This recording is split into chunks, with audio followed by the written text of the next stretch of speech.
big shout out to you for making it through the hectic holiday season. This new year, get clean, quality, pregnancy nutrient support off your to-do list, including Ritual's best-selling Essential Prenatal Multivitamin, designed with 12 traceable key ingredients to support a healthy pregnancy. With big changes coming up, take the small steps now and start today with 30% off a 3-month supply at ritual.com/podcast. These statements have not been evaluated by the Food and Drug Administration. This product is not intended to diagnose, treat, cure, or prevent any disease. The best late-night conservative talk show in America, Sackheads Radio.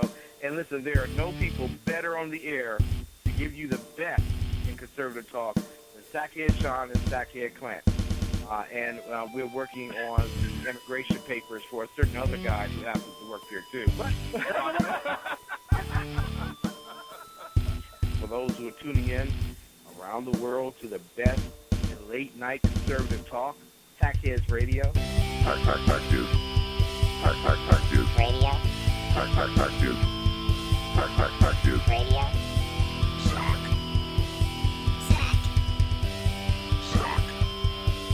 Sack.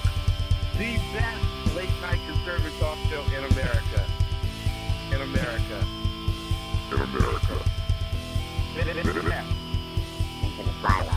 And in this web was a large, I'm pretty sure it was the biggest spider I've ever seen. And welcome to the Sackheads Radio Show live on the SHR Media Network post-debate special on October the 19th, 2016. Good evening, all. Good evening. Good evening. How are you? Did you mute me again as I try to answer the No, question? I muted me, actually. Oh. I'm doing well. How are you? I'm doing good, thank you so much. BZ, how are you, sir? Doing splendiferously. Excellent. So I have a story to share right off the bat. like I got the it. stories. I got to get this off my chest. All right, I have quick, 'cause we have so much to get to. Our thoughts and prayers are with a very special friend of the show, our hack ambulance chasing attorney. Oh, no. He actually legitimately injured himself, and so we do wish him a very speedy recovery. Okay. But I have to tell you the story about how this happened. Sports injury, air quotes. Yeah, so so I'm still trying to confirm exactly how this went down. You know, sports. But essentially, no, he's legitimately pretty hurt. So we do wish him luck. Okay. I spent some time with him this afternoon, hoping to cheer him up. But here's my theory of what happened. And now the interesting thing is he did not confirm nor deny that this is actually what happened. Okay. So you're just making shit up. Absolutely not. I would never do that, BZ. Right. Okay, good. So this is a respectable media outlet. I don't know if you know this or Excellent. not. So he's walking. He has a bagel and a cup of coffee in his hands, which nothing wrong with that, and he's walking down the street. Well, as he's walking down the street, he sees a traffic collision, and an ambulance pulling away from the scene. Now, being the astute ambulance chaser he is, he immediately goes in hot pursuit, trying to track down said ambulance, and he's literally, with his one free hand, flinging business cards at the ambulance as it's driving by. They teach you that in lawyering school. Yeah, I don't know. Yeah, but his business cards are made of magnetic material. So, Yeah, they stick. So they actually do. They actually That's are right. magnets, That's right. That's which is what the you have beautiful to have. thing. That's Yeah. what you do. So he's throwing these magnetic business cards, and he actually goodness. sticks a couple on the ambulance. And as the ambulance rounds the corner, he goes to throw one more to kind of stick it like on the back door. And there's a 2-inch raised section of concrete, and he trips. Oh, somebody's getting sued. And he went down hard. Yeah, he's So definitely he's got suing some that 2-inch. serious. He's got some serious injuries. What, like a- I think he's filing a lawsuit against the city. Of Hell course he yeah. is. For that. Hell yeah, mister. And he stuck a business card right on the concrete also. It was weird though. He said when he woke up in the hospital, like in the crack of his ass was one of his own business cards, and didn't understand how it got there. I think he's just so in tune And did he have a mental scrotum? with Then how. that's why. I don't know. Okay. I just think it's a riot because you and I both know immediately that somebody's getting sued. It's my favorite part about that story. There's zero questions that there will be a lawsuit coming from that. If this is a notorious piece of sidewalk that's been raised for 2 inches for how long, and somebody tripped and broke shit, oh, yeah. like it's going down. He did. No. The lawsuit. Oh, it's yeah, going I down thought, I see. I hardcore. thought you meant something else. So what did he do? Did he make a face plant? Is that where it came from? The injuries? Yeah, so I apparently, so I have to give him props because his coffee was more important than saving his face or body. So I don't know if he saved his coffee, but he sure as hell didn't let it go because he didn't catch himself right. Yeah. That's Yes. So we hope a that rookie move. whoever was in the ambulance actually calls him to give him some business to help pay these medical bills. Oh, he's going to sue the hell out of anyone. And in all seriousness, we hope he feels. I hope better. he gets better. Brother. We No hope kidding. you feel better. We hope you can turn us in for some entertainment and enlightenment because Yes. even though you are some hack attorney, we hope to bring some light into your life. Jersey Joe wants to know if the coffee was okay. The coffee was fine. Okay, good. The coffee was fine. So we have to give him some credit. So we're going to turn quick to the debate. Very quickly, We have a debate. lot of stuff to talk about. First and foremost, I think the thing of the evening that was noticed by somebody that really needs to be discussed is Mrs. Clinton's outfit this evening. Danny Butcher put out on Facebook and again in our chat at shrmedia.com that it was very Mao-like, her outfit this evening. Mao like as in a kitten, like we should No, call Yeah, her. exactly. not meow. Oh, But like Chairman Mao. Like Chairman Mao, yes. Just missing the hat. The white button-up, high-collar pantsuit. Did Mao wear pantsuits? And I think there's we could do a Yes. combination of That was a motor of attached. who wore it better. Her or Kim Jong Un, because he wore the same thing earlier this year. So Now they might have the same designer.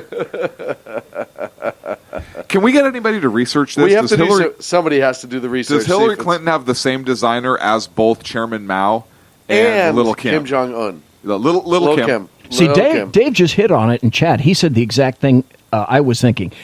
Did anybody? Well, no, you guys didn't. Are you familiar with Nehru jackets? Nehru jackets. Is that something I saw on a website one time? Never mind. That is, I think That's that might be dating me something. a lot. No, I'm remember almost showing- afraid to Google that. All right, NEHRU. Is that like the massage? You didn't think I knew what that was, did you? Oh, so that's Actually, exactly yeah, exactly I what did. she was wearing. BZ is the Nehru jacket. That's right. It's exactly what she was Yep. wearing. So I'm glad we have that out of the way. That's what happens after the new Thank massage. goodness the important stuff is out of the way for the debate. And really quick, Nice. Thank you. we have a friend of ours, and we can't say much more than that, but they are involved in government. And were contacted earlier this week on a local level by the Homeland Security and was asked about essentially their election integrity and if they could go into the computers and ensure that it hasn't been messed with. That person verified the source to make sure that it was actually a true entity, and it was. And then when asked, hey, is there something we should be worried about? Got no answer. So I'm just saying, take that for what it is. So hang on a second. I would think then that they're concerned that somebody is trying to tip the scales in Donald's favor. Whoa, Because you if they were know. trying to tip it the other way, they probably wouldn't be investigating this too much. But, for all the arguments about how, there's no election fraud, there's no if you're overtly investigating it ahead of time, Now, are they investigating it or are they part of the problem? I don't know. Right? I don't and how bad is it that we actually have to question this? I know. Because our source is an amazing person. Absolutely, full of integrity. And above reproach, in my opinion and experience. I agree. And so I have to question the group that's coming to this person. Yes. And why? And why. And of all places, why this specific one? Right. Like, why California? Or are If you know calling- California's or in are you the tank calling for every you. single county I don't know. in the country, every county in the country. Just something to think about. Like I said, I trust this person enough to take it at their word. They've been a very good source on things in the past. Hey there. Ritual here to give a big shout out to you for making it through the hectic holiday season. The magic of those family moments, that was you. And now there's new milestones to prep for in 2025. This new year, check clean, quality pregnancy nutrient support off your to-do list with Ritual. We've done the research to create science-backed pregnancy support like our prenatal multivitamin, natal choline, and fertility support, all designed to be taken alongside each other. But don't just take our word for it. They're also third-party tested for microbes and heavy metals and Clean Label Project certified. So whether you're trying, thinking about trying, or already there, we don't have to tell you that prioritizing yourself can be the hardest part. That's why we're helping you get started today with 30% off a 3-month supply for a limited time at ritual.com/podcast. These statements have not been evaluated by the Food and Drug Administration. This product is not intended to diagnose, treat, cure, or prevent any disease. So here's the thing. I think it's usually a Democrat-controlled area. And so if they're worried about fraud in a traditionally Democratic-controlled state or whatever it is, doesn't that tell you something? Yep. Have you guys happened to see, or anybody in chat or podcast later on, and if you haven't, you must, the 2 James O'Keefe Yes. Project videos Veritas. from Project Veritas? And He's the person who, if you remember, revealed all the information in the COVID videos about Acorn, and basically was responsible for the destruction Of Acorn. Yes. And And found to be very credible, by the way. He's back in the past 48 hours from those 2 videos. If you haven't seen them, you must. They're yeah. on my site, Yep. both of them. Go see them. They're about 16 to 17 minutes each. That's all. Very excellent time well spent. But since the broadcast, the release of those videos, 4 people that are involved in those videos have left. Resigned. Were resigned or they were asked to leave. One of the 2. Well, and so here's the funny part is one of the questions on the debate tonight was about the election integrity and the integrity of the campaign, essentially. Right. And I was shocked that it was asked. And by the way, I thought Chris Wallace did a pretty decent job tonight. I think he did too. I think he did better than anybody else Yes, has absolutely. this year. Hands down. Completely concur. I think he played it very middle of the road. Yep. His comments and questions were evenly placed. Yes. Both Yep. sides. Yes.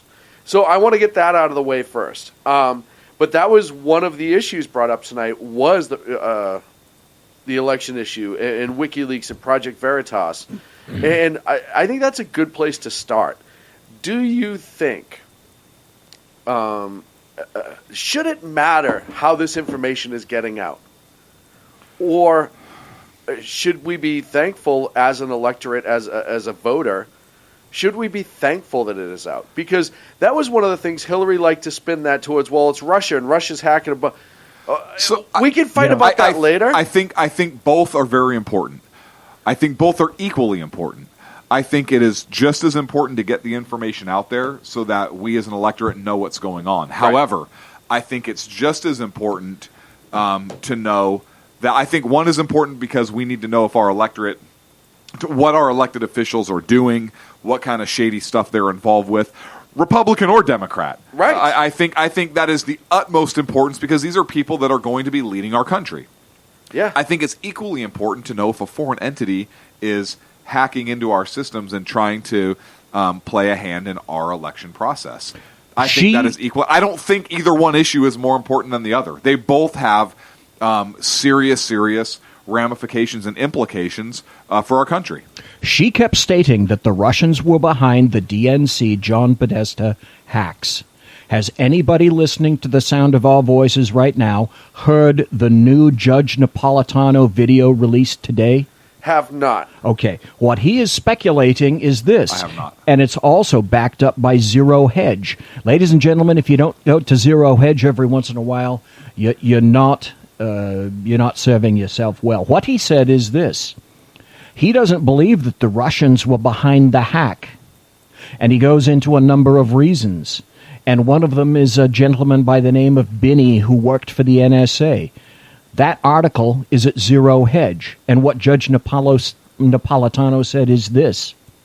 It's the NSA that went in and hacked those emails. Now, where they went from there to WikiLeaks, he didn't speculate, nor does Zero Hedge. But there's a particular NSA person who is now retired, but is well familiar with all of that software and how it's handled and how it works, who said essentially, and Judge Napolitano echoed his sentiments, and that's it.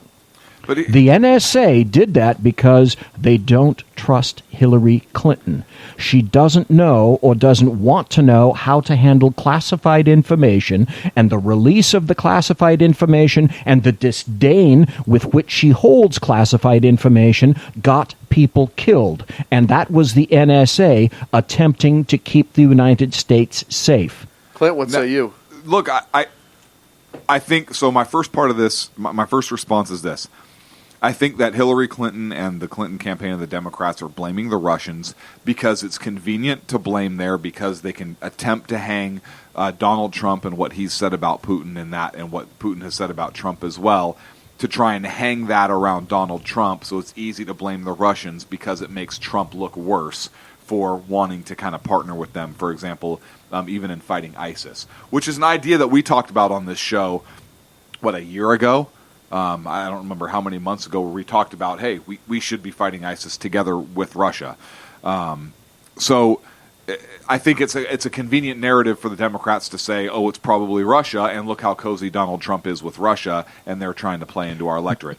But it makes perfect sense to me that She government got people entities, killed. Yeah, it makes perfect sense to me that government entities that are seriously concerned about our safety and the sensitivity of our secrets and keeping Americans safe, that they would have an interest in Hillary Clinton not getting elected. Right. That being said, if there are three-letter organizations that are kind of playing a role in this, that's problematic also, That's right? scary on its own level. Because now we have three-letter organizations and our government working to install its own leaders, or leaders that they think are best.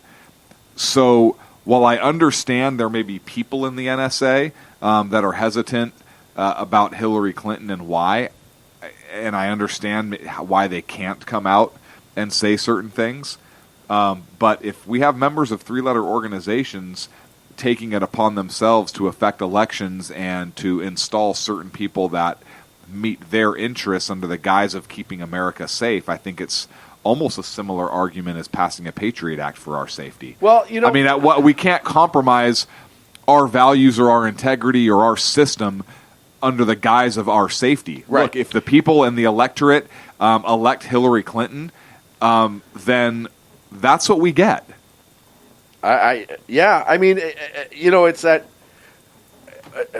How many sides of the coin do you have to look at, right? The door is open. The door has already been opened. It is scary, and you can't close it. To think that it is so bad on the inside that you have people who are willing to do that, and people knowing it's wrong. But you also had Snowden. You had the other guy there that was just convicted or just arrested in June, that they sat on the whole time the Clinton email thing was going on. Mm-hmm. Former NSA contractor.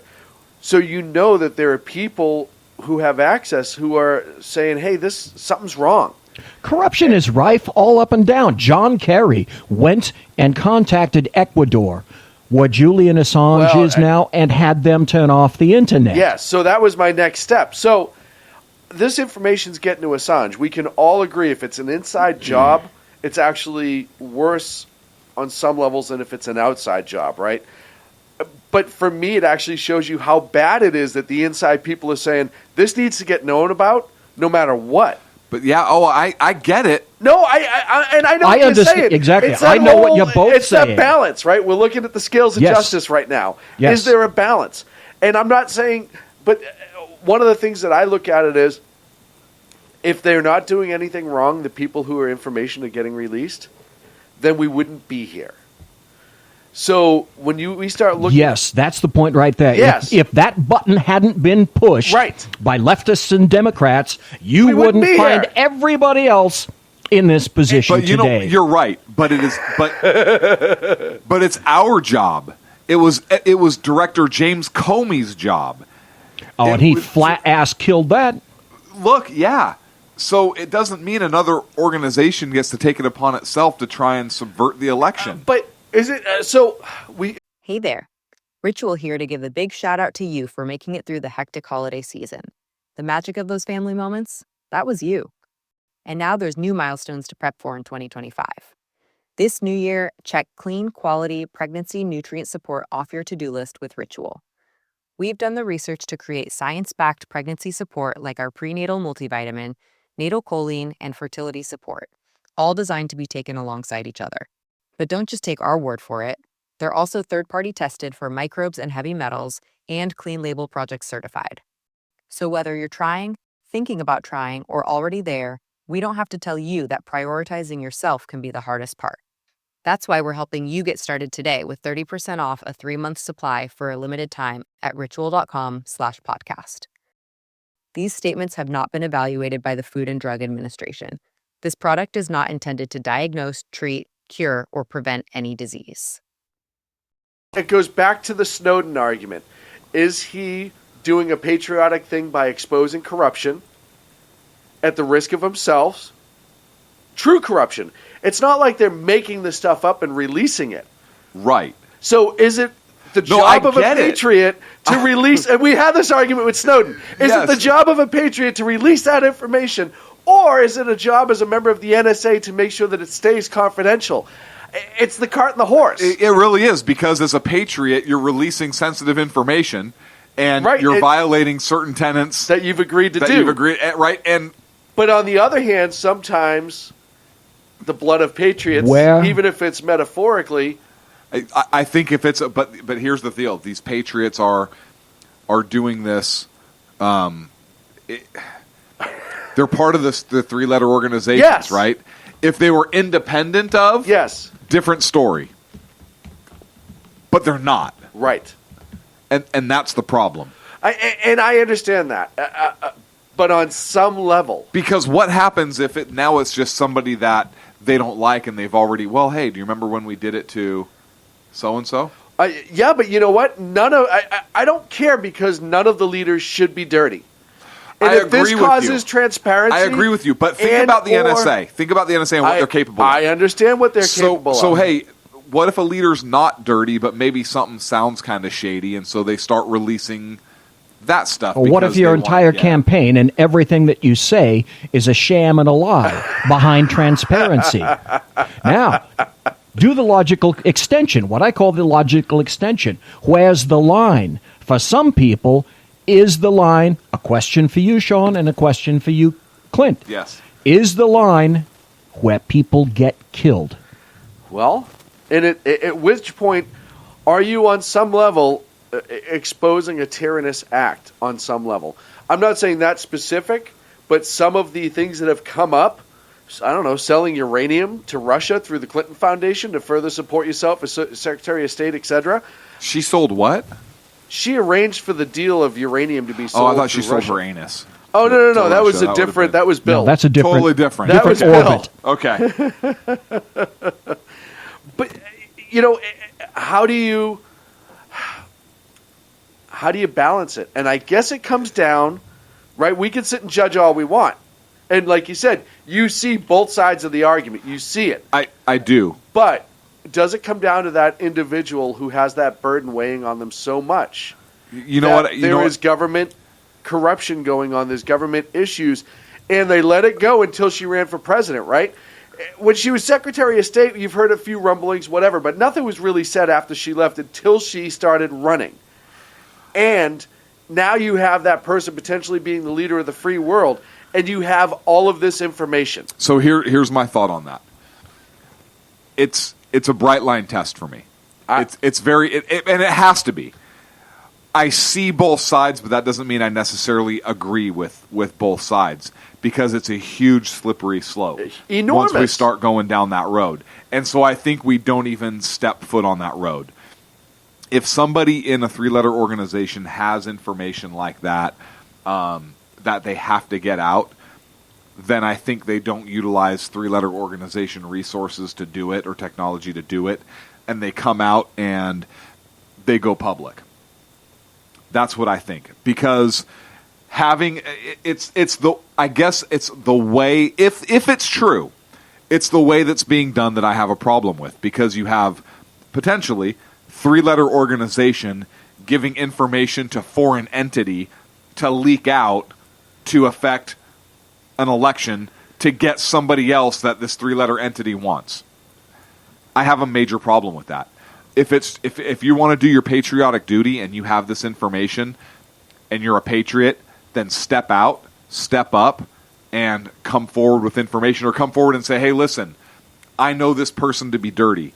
I have evidence this person is dirty. I'm turning this information over to Congress so that they can do an investigation, and the FBI so that they can do an investigation. I have copies of everything, and I will release it. But then you've if they removed try and bury it. copies against you, and so now you better get asylum. Right? And You better get some yes, sort of because now Right. you're placing trust Right, but in a here's- system but here's that my is thing. broken. No, stop. It's broken. You guys are missing the point. But that's why you keep copies, so that if the system is broken, you can still go public with it yourself. You don't have to, under the radar, give it to somebody in a foreign freaking embassy, Well- in a foreign government to release. But you're I also- have a problem with that. I understand that, but you're also dealing with Hillary Clinton, and we've all read the 47 Bodies and otherwise. Yeah, you come out and you come out and go public, and if you disappear, you kind of have like, hey, That's the Sean, I risk got you some take. stuff. Here's Right. I understand that's the risk you take, but you're also thinking of some sort of field agent who's out, undercover and doing all this. This is a computer guy, petrified for his life, well, then potentially. Well, Yeah. and you know what the response is Maybe. going to be from the agency that he works for, all the rest of the alphabet agencies, the DOJ and the FBI. Right. You know what their response is going to be. But then at least you tried to go about it the right way first. And then you go public. You break it, give it to Chris Wallace, right? Go public. Give it to somebody in the United States to break. Look at You the think- James you don't O'Keefe think- videos. You don't think, yeah. you Those don't- didn't go public. It took Fox. Fox first turned him down. He was originally scheduled to be on Fox. Mainstream media forced But it. because Get of a the nature YouTube of the channel. videos, Information is instantaneous. You cannot Yeah, but tell you me. also have to you understand cannot that tell me social- that there is no way to get that information out there. But you also can't tell have me that the YouTube- only way to do But it. you also have YouTube, who silences conservative stations all and the so time. does Twitter, channels. and so Give does it to Facebook. SHR Media. Look, there's ways. I You don't understand have that. to give it to a foreign entity. I understand that, but if you're trying to protect yourself and your family, listen, I'm not in that person's Then- situation. Right, but then don't try and say how righteous you are, how righteous it is. Right. Well, so for yourself, maybe when it comes to your family, you have to start looking at other You have options. to weigh all of that before you decide to pull that trigger.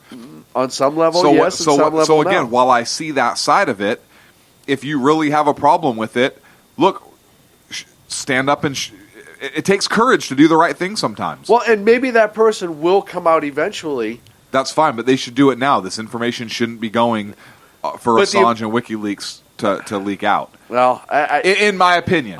right. I think it should I be tend out. to agree with you. I tend to disagree with you, Clint, a little bit. But that's why you I guys are both perfectly wrong and I'm understand your right. point, though. No, it's just the problem I have is, again, I love how he slipped that part in. which And that's why you guys are wrong. I'm right. Blah, blah, blah, blah. But I'm just going to slide under and keep going. well, I looked at BZ for a reaation. I didn't get The one, so funny then I part looked is- over to you. Let's The go funny over part here. is I know when to dip his microphone because I know when his smart ass is coming. Go ahead, Clint. So I looked at BZ first, and then I looked over at you. I was waiting for it. But look, so should a patriot do the right thing? Absolutely, a patriot should do the right thing.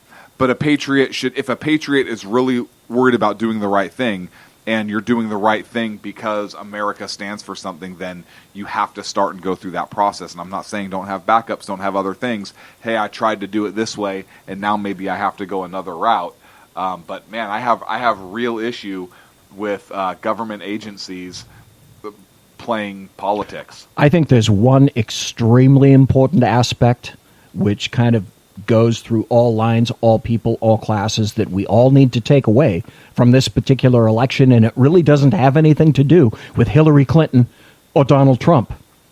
I think the biggest revelation that's been made clear to me and most everybody here and listening is that the corruption in this department, in the FBI and the DOJ at DC, it is systemic. Yes. I know.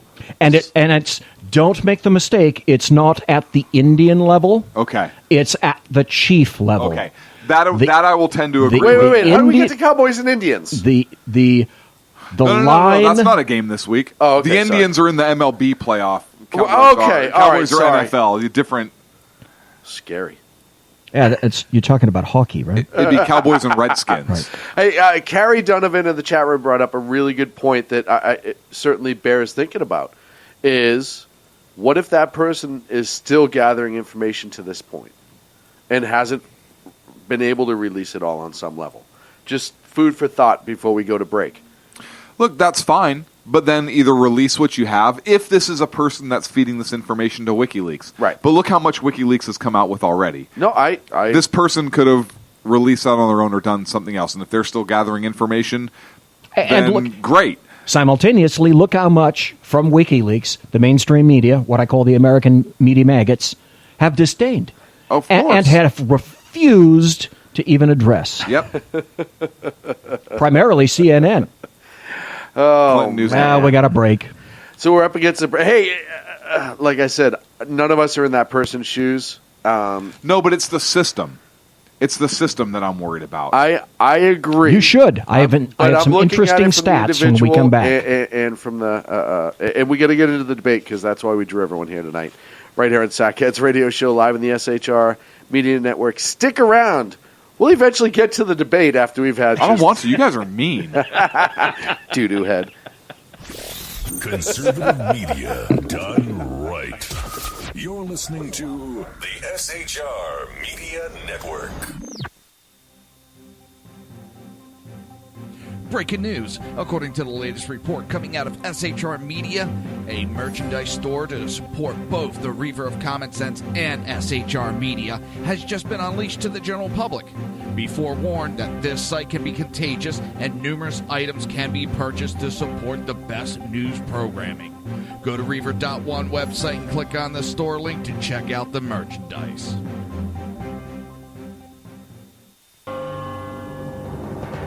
Hello, I'm Matt, a student at Hillsdale College. Here is Hillsdale President Larry Arnn on the continuing relevance of the Constitution. Many argue today that the Constitution is outdated because it addresses problems peculiar to the 18th century. Some parts of the Constitution do read rather quaintly. Consider the injunction against titles of nobility in Article 1, Section 9 of the Constitution. But is that so outdated? The purpose of the injunction is to prevent the government granting special privileges to some for partisan reasons. This strikes at the heart of the rule of law. The crony capitalism so common today is a place where the government bestows favors and tax dollars on some businesses to give them a leg up over others. This is exactly the kind of thing the Constitution was meant to prohibit. The Constitution is not so outdated after all. This Constitution Minute was brought to you by Hillsdale College. To join the national conversation on the Constitution, go to constitutionminute.com. Times are dark. The people misled by corrupt politicians, lied to by establishment media, and deceived by the false messages of Islam. A nation in confusion needs a guide. It needs a man with a cane. I'm Dave Milner. Join me on Spreaker, SHR Media, High Plains Talk Radio, Live Rebooting Liberty, and YouTube for a unique brand of commentary on the unpleasant blind guide. Because truth is not always pleasant. In a world controlled by corrupt politicians. You got a business. You didn't build that. A team of ordinary men emerge from the ashes to give voice to the voiceless and hope to the hopeless. Sackhead Sean. Dude, I'm not saying Kyle was stupid, bro. Sackhead Clint. All good friends of ours usually show up drunk. Also starring Sacco as the producer. I'm a little bit drunk, 'cause I'm drinking. They are the Sackheads Radio Show. Every Wednesday at 8 p.m. Pacific on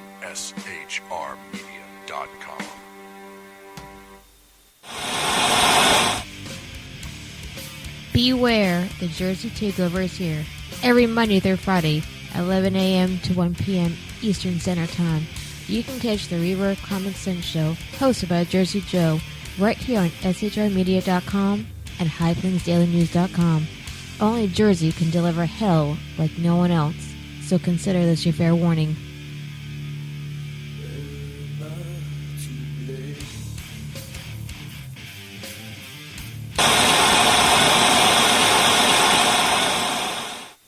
Conservative media done right. You're listening to the SHR Media Network. And welcome back to the Zach Cancer Radio Show live on the SHR Media Network. Good call, pulling out. Yes. The Flint Tropics. Flint, Michigan Tropics. I need a Flint, Michigan Tropics shirt. I do too. What would the logo be?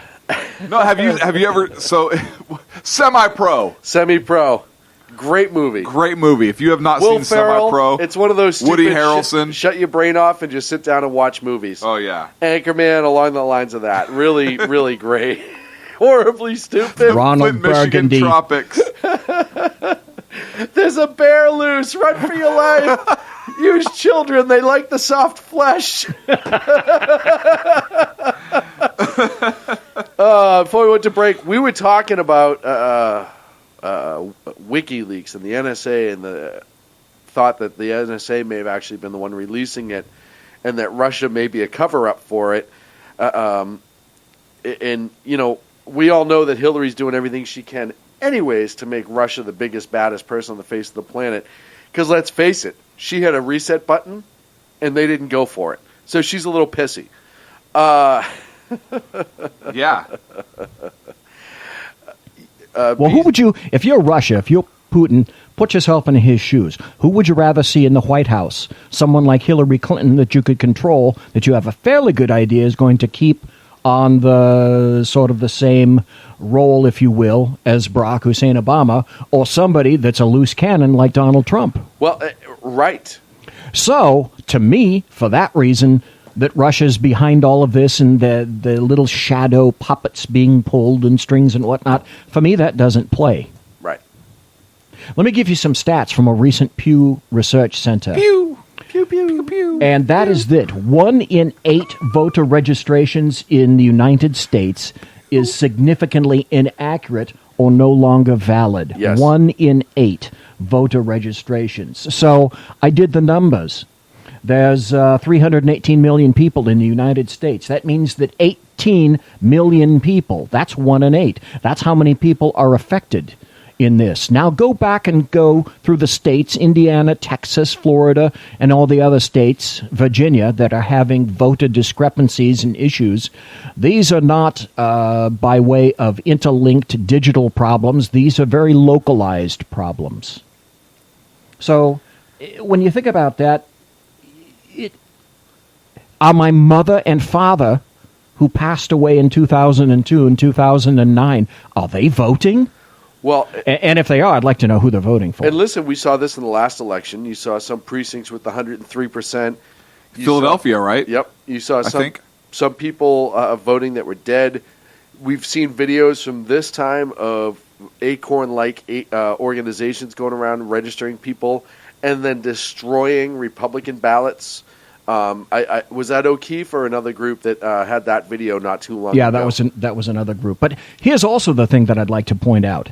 People say that Republicans are always doing their level best to make sure that people cannot vote and that there's voter fraud rife throughout the Republicans. Really? Where are the videos? Right. Because you know for a fact if that was true and it existed, because everyone videos and photographs everything today, you know if there was the slightest hint of that, the videos would be displayed on YouTube and on the news 24/7. Then not. That tells me quite something right there. Yeah, I agree. And I can access all sorts of videos right now. Well, we don't. This is not that kind of show. BC. About Democrat cheating after midnight and false voter registration and voter fraud. I agree. It's all over the place. It's rampant. And everybody knows it. That's the amazing part when you discuss it. but it's almost to the point that it's blasé with some people, right? Like, It doesn't. Yes, I don't think they believe it. Right. How can you That's not? so frustrating because I have post after post, video after video, for weeks and months and literally years on end, of all that fraud and corruption on one side, and it's not the Republicans. I don't think they're smart enough to do it. On some level, I have to agree with that. It's a scary. It is, in fact, one-sided. If it's not, prove me wrong. Well, pull out all the through this videos, entire show me campaign, evidence. You had nothing but the left pointing at the right for doing this wrong, that wrong, the other thing wrong, and doing this underhanded. But yet, like you just pointed out, and I agree wholeheartedly, The mainstream American media maggots would plot that out. It's for constantly the weeks Democrats. on end. Constantly. Well, look how that leaked email came when the shooter was Muslim. Right. Right. Oh, why couldn't his name have been whatever the hell he said? Joe Smith. Whatever. Because it was inconvenient for the Democrats. Right. Damn. It should have been an older white guy. Right. Yeah. That's what they were all hoping for, Yeah. right? Yep. Every Fat, shooting, long every hair, shooting, and a beard. every single shooting Santa that comes Claus. out that's involved in a mass shooting, you see all They want it these to be leftist Santa Claus. apologists come running out saying, "Oh, it must have been a white guy mad at this, mad at that, blah blah blah blah blah." But as soon as you come out and you say, "Hey, what if this was a terrorist attack and he's Muslim? You're a bigot, you're a racist, you're blah blah blah blah this, that, and the other thing," and then it comes out and you're like, "Maybe I was right." And I bring up Orlando. Yeah, it's probably some white ring militia gun nut extremists. Right, and they are out there. It's not to denounce that, because I think in Kansas they had two guys from a militia group who were arrested for plotting to blow up a Somali residential building. But it's not as prominent as what the It's current not threat nearly is. as prevalent. And I go back to the Orlando nightclub shooting. That night, within 10 minutes of the attack, I was on Twitter. I listened to the whole thing, and I was following it, and I said, "This sounds like a terrorist attack." And I was annihilated by people on Twitter that I would even think that it might be a Muslim who had done it. Well, damn you for using common sense, logic, And proportion, and rationality. Damn you. And then all of a sudden, the next day, all of their tweets were deleted. And I didn't even respond to them because I was trying to cover news that night. So we're in a scary place in this country in that regard. That's the biggest takeaway. It's not Clinton or Trump. The biggest takeaway is it's finally being revealed how rife with corruption is our government. Yep. How sad is it that I can sit here and say I no longer trust the FBI? Yeah. Well, that's not sad at all, because if you trusted them before, we'd be having words. It's just I've never trusted the FBI. Have you? or the DOJ. Hang on a second. Have you ever trusted the FBI? Exactly. I could respond to that right now, but I won't. Sean? Nope. So let's move on to the debates. Right. But I mean, it's take an open hand Debates. and slap you across the face with it. It's so rampant. And let's slap that across the face so hard that we spin around and focus on the debates. Okay, so Sean, who won? Well, in my opinion, or the opinion of the No, polls? you. My opinion, I think Donald Trump actually won this one. Okay. I thought, with the exception of one segment that we will talk about in a little bit, he overall had a really good showing. A couple times, my biggest complaint, as it has been with Donald Trump right along, is sometimes saying nothing is saying everything. Like how many times did we just... You're right. I'm like, dude, you just got to stop. Let her twist in the wind. Right. You're giving her a reason to change subjects, and she does that by herself. Although he did call her out on it one time, which was brilliant. Absolutely. So I think overall he had a good showing. It was his best debate yet. It certainly showed that he has learned. He came out really soft-spoken at the beginning because I think he knew that the sensitive stuff about his personal life or and the allegations that are out there were going to come up first. Even if it was a guess, he was right, and he came out soft. And then we started off really talking about, she went after Trump in her opening statements about big money, Citizens United, and what she called dark money in elections, which I thought was absolutely Amazing. What is dark money? Hillary Clinton, of all people, Right. talking about Yeah. money that you can't trace. Now, but see that, on the other hand, I have to say that she handed him quite a number of golden opportunities that, in my opinion, he did not follow up on and should have. I He should agree. have decimated her with stats. So I'm going to start going around the room. Clint, who do you think won the election? Opening statement. The election? I don't know. I'm the going to wait debate. until November 8th. I think that the polls aren't not really reflective of what's going on in the country. But I really don't know. I think Well, I'll it's tell going to be you a lot what, closer Sean. than- He didn't just slap you. He decided to give you a right cross and an uppercut. Hang on a too. second. I can't answer a question honestly without getting in trouble. I mean, the man asked me a question. I answered his question. You build one house, BZ. You're not a carpenter, but you misspeak once and you marked for life. Go ahead, knucklehead. Wow. God, that's why I love you guys. I answer a question. You know what? I gets all uppity about it. If you're gonna stay flapping gums for a Jesus. second. Somebody brought up a really good point tonight that I didn't think of. Did Hillary, when she was talking about the nuke launch code, release information that wasn't publicly known about how long it takes from the time? 4 minutes. Somebody brought, I guess, Yeah. 2633. Dude, you and I looked at each other when she said it. Yeah, and you know what? It went out of my mind. So everyone roll that around in your noggin for a second. I don't want to interrupt Clint again. I'm sorry. Go ahead, Clint. Yeah, what was the question?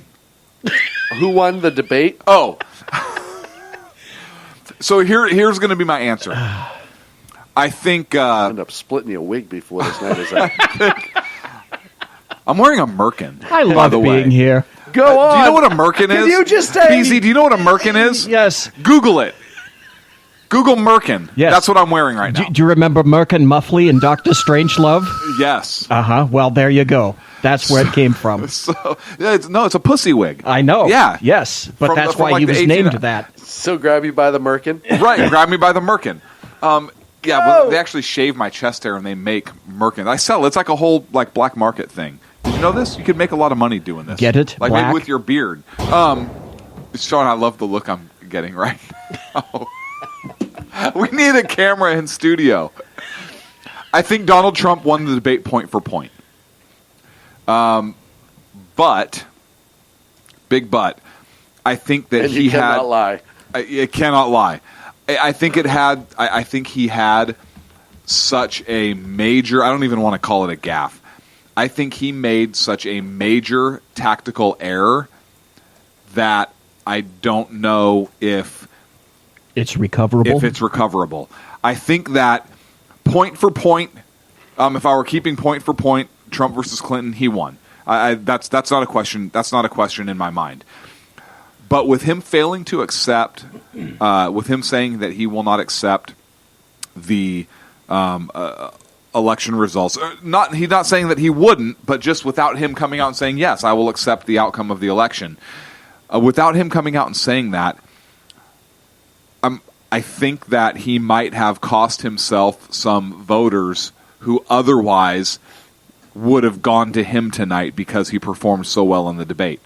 Look, when that's the number one thing trending on social media, and when you have people on both sides of the aisle kind of like looking at that and like, wow, are you kidding me? I think that's problematic. Because and Chris Wallace said it, right? The balance of the exchange of power and the peaceful transition is really key and really something that we've been, as Americans, historically, that's what we do because it's a time to come together to get things that we need to do in this country. And he even laid it out in that way. And Well, yes. even when it was laid out in that manner, Trump still wouldn't come out. And Mike Pence said he would, and Trump still didn't come out and say that. And I think that even though he took Hillary on points, I think that one thing reinforced in everybody's mind, the people that were already on the fence about Trump, already on the fence about him being not having the temperament to be president and everything else, I think that one thing reinforced that to the point where people are not going to vote for him or they're going to vote for Hillary. And I think that is, unless he does something in the next few weeks to overcome that or that was such a big deal, and he did it on such a huge stage, being on the debate, that even if he comes out next week or tomorrow and says, "Oh yeah, I'll accept the results now," it's going to be because of backlash. It's going to be, and it's not going to be out there for everybody to see on the stage that it was tonight. I don't know that he can recover from that. I think the bigger issue with that is he gave mainstream media fodder. I don't really care if he does or he doesn't. I'm sorry. I don't either. But what I'm talking about is the people, Right. the people who are on the fence about him. Right, and I think he was playing to his base, and he had an He opportunity. doesn't need to pay for the Let me base. finish. He had an opportunity to reach across the aisle. I think the bigger faux pas out of that is he gave mainstream media something which in this debate he didn't do a lot. He gave mainstream media something to play over and over and over again to jam down people's throats. He did, but not only that, Sean. I think that he doesn't have to play to his base. He needs to show that he can be presidential. His base is going to stick with him no matter what. I understand your point. And so I think this was a major misstep for him. Okay. I think and in my opinion, it's his biggest misstep in any of the debates. To the point where, did you notice that Wallace was actually taken aback by that answer? Yes. And recrafted that question again. To give him another shot. And that's what he did. In my opinion, that's what he did. He tried to hand it over to him in a more palatable way to see if he'd get something a little bit better back. He gave him a chance. Well, and a lot of people are bringing up the Al Gore incident because that transition with Al Gore was not friendly. And I will say that you have to separate the two. You want to be better than that because that's the side that you're against. So, BZ, who won and your thoughts? You're not going to like this. Okay. In some ways, she did better. In other ways, I think it was dead even. I don't think he won. Silence his mic right now. I think his best debate was number 2. Hold on. There's like interference or something. I don't know what. Go ahead. He said what? Where'd BZ go? What? Where'd he go? I've never seen somebody disappear that quick. That was weird. He's not a small man. I can't believe one guy carried him out. Did he go up the chimney? I just saw his nose wiggle and he disappeared. It was weird. He got beamed out. That skids on the roof? Yeah. What's that? Go ahead, The jingle of reindeer. I was disappointed in him. I think she gave him a number of openings, a number of opportunities where he could have turned around and crammed that crap right down her throat, and he didn't. And I think it's because he's too confident. He is filled with a certain amount of arrogance, and you have to be. And I really don't think that he studied much. I really think that he thinks that he can walk onto a stage and extemporaneously pull everything out. And I think he's proven that he can't. Well, and here's the thing. I was disappointed. I'm sorry. On that note, I think he almost can and just needs to study a little bit, If- brush up if- a little bit. if Because if he's truly not prepping how he should be, and he's still doing fairly well and not getting blown out of the water. Yes, exactly. Imagine how much better he could do if he were adequately prepped and had all of this information at the tip of his tongue, stashed in his brain, ready to haul right back at her. Right. And on some level, I think the argument is this whole time he's been who he is, and if he changes it, he could lose his base. So again, it goes back to the balance, right? Which way do you go? Do you show up overly polished and now all of a sudden your base starts freaking out 2 weeks Yeah, before but I an don't think his election? base would freak out if he came back sounding like an individual that's throwing stats and quotes at you. He had a number of times and a number of opportunities presented to him where he could have crammed all that WikiLeaks stuff down her throat. He could have mentioned all the things, the 2 videos that have been recently released by O'Keefe about the rampant corruption. I don't disagree. On behalf of the media, the DNC, Podesta's emails, it's a target-rich environment. Look, it is, and Trump said something that was incredibly brilliant, but it got overshadowed by his not wanting to his unwillingness to say at this point that he's going to accept the results of the election. And he says, he called her out. He says, she is unfit to be president. He said she's guilty of very, very serious crimes. She shouldn't be allowed to run. He made a great point. Probably one of, in my opinion, to me, when he said that, like that had a lot of impact. Yeah. It was one of the most impactful things he said all night. Yes, and that's what corruption got her response. But The it was FBI after found me innocent. Yeah, but it was after he said he wasn't going to accept the response, and what got picked up. It wasn't the she shouldn't even be running for president. It was the I'm not going to, because that is so far out of left field, so far out of the norm for any candidate to say that overshadows everything, and it overshadowed a tremendous retort. So we started off right off the bat, really the main point, and I know we only have a couple minutes left in the segment, but I'm going to try to get through all the real topics for the evening. First topic out of the gate was essentially SCOTUS and the Second Amendment. That was the first big topic. And he could have thrown it right back at her. Did he mention anything about substantially? He wanted... He didn't have to go where I'm going to try to stack the court. All he had to say is, I want people that are going to interpret the Constitution by the way that it's written. And its limiting factors. The United States Constitution and the Bill of Rights doesn't give rights to people. It limits the power of government. And I agree with that, but I think he also was playing to more traditional Republicans. Yes, he was. And evangelicals, Smart. where he knows he had to pick it up. Look, and I think he did, so he gained some ground there. I absolutely really do. agree. He went with pro-life. He was tough when he talked about abortion. He was very, very tough. tough. He was very, very tough. Okay, He I was, can see a point, sir. He was graphic Yep. in his description. Huge points for conservatives and evangelicals. And same thing with the Second Amendment. He really went for the Second Amendment. Same thing. Hey, look, she's on record saying she wants to tear apart your rights, essentially. And he stayed strong with, hey, you know what? The NRA endorsed me earlier than any other candidate. I believe in the Second Amendment. He tied it back into SCOTUS. Want to make sure that we have people on there who will respect the Second Amendment. I thought he did fairly well.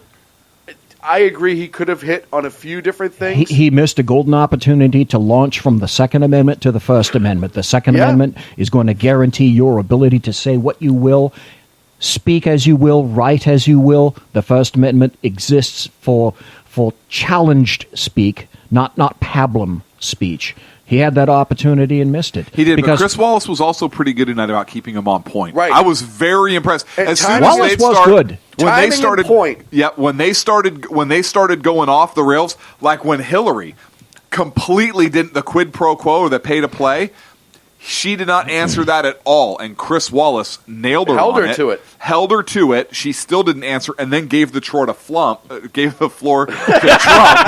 Trot of Flump? The Trot of Flump. It's in France. You don't know where it is. I can't help it if you aren't cultured. The floor to Trump.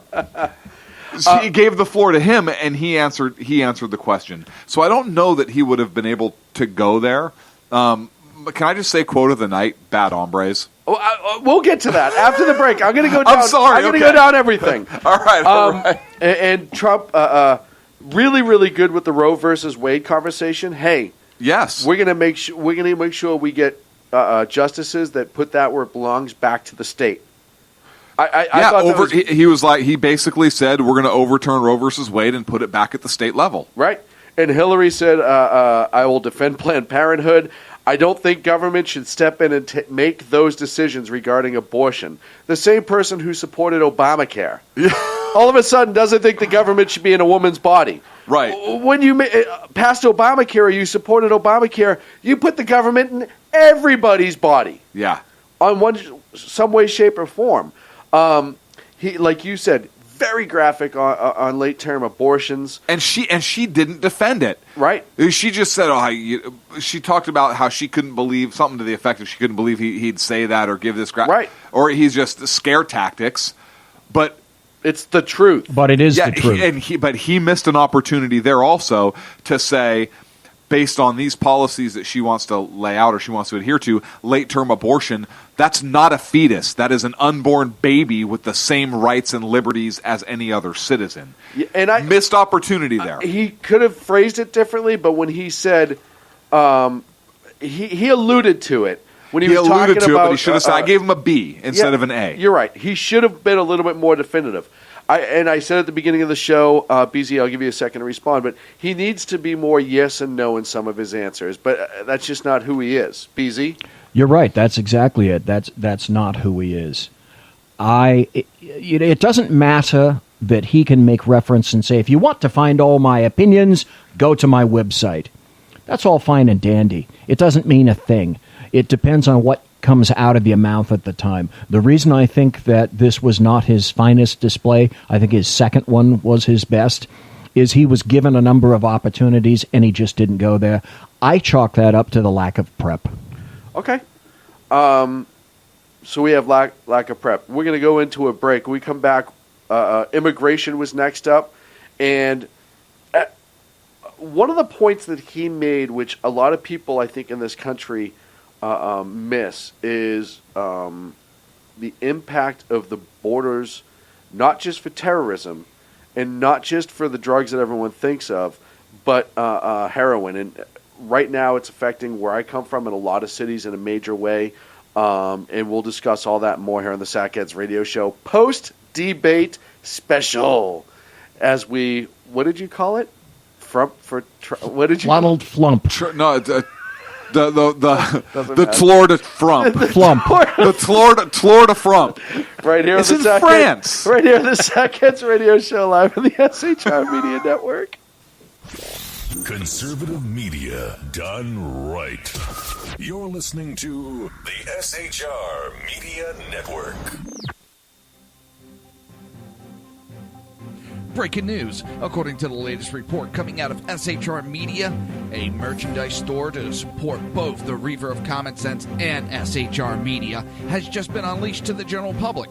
Be forewarned that this site can be contagious and numerous items can be purchased to support the best news programming. Go to Reaver.one website and click on the store link to check out the merchandise.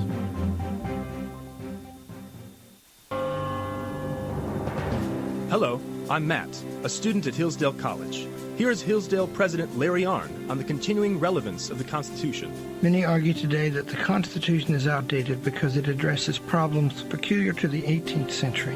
Some parts of the Constitution do read rather quaintly. Consider the injunction against titles of nobility in Article 1, Section 9 of the Constitution. But is that so outdated? The purpose of the injunction is to prevent the government granting special privileges to some for partisan reasons. This strikes at the heart of the rule of law.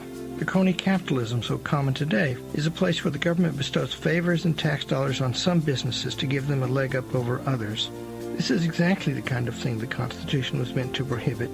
The Constitution is not so outdated after all. This Constitution Minute was brought to you by Hillsdale College. To join the national conversation on the Constitution, go to constitutionminute.com. Times are dark. The people misled by corrupt politicians, lied to by establishment media, and deceived by the false messages of Islam. A nation in confusion needs a guide. It needs a man with a cane. I'm Dave Milner. Join me on Spreaker, SHR Media, High Plains Talk Radio, Live Rebooting Liberty, and YouTube for a unique brand of commentary on the unpleasant blind guide. Because truth is not always pleasant. In a world controlled by corrupt politicians. You got a business. You didn't build that. A team of ordinary men emerge from the ashes to give voice to the voiceless and hope to the hopeless. Sackhead Sean. Dude, I'm not saying Kaufman is stupid, bro. Sackhead Clint. All good friends of ours usually show up drunk. Also starring Sacco as the producer. I'm a little bit drunk, 'cause I'm drinking. They are the Sackheads Radio Show. Every Wednesday at 8 p.m. Pacific on SHRmedia.com.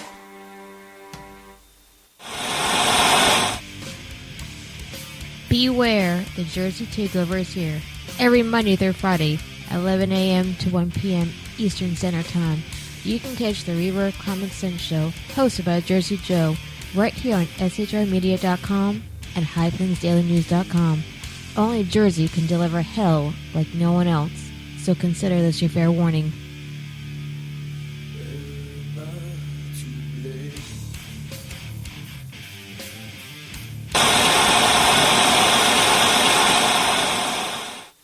Conservative media done right. You're listening to the SHR Media Network. And welcome back to the Sackheads Radio Show, the Tour de Flump. Tour de Flump. I love that name. That's a great name. That's the name of tonight's show. Post it. Yeah, when you post it, you'll have to stick in there the flump. Tour de Flump. Okay, so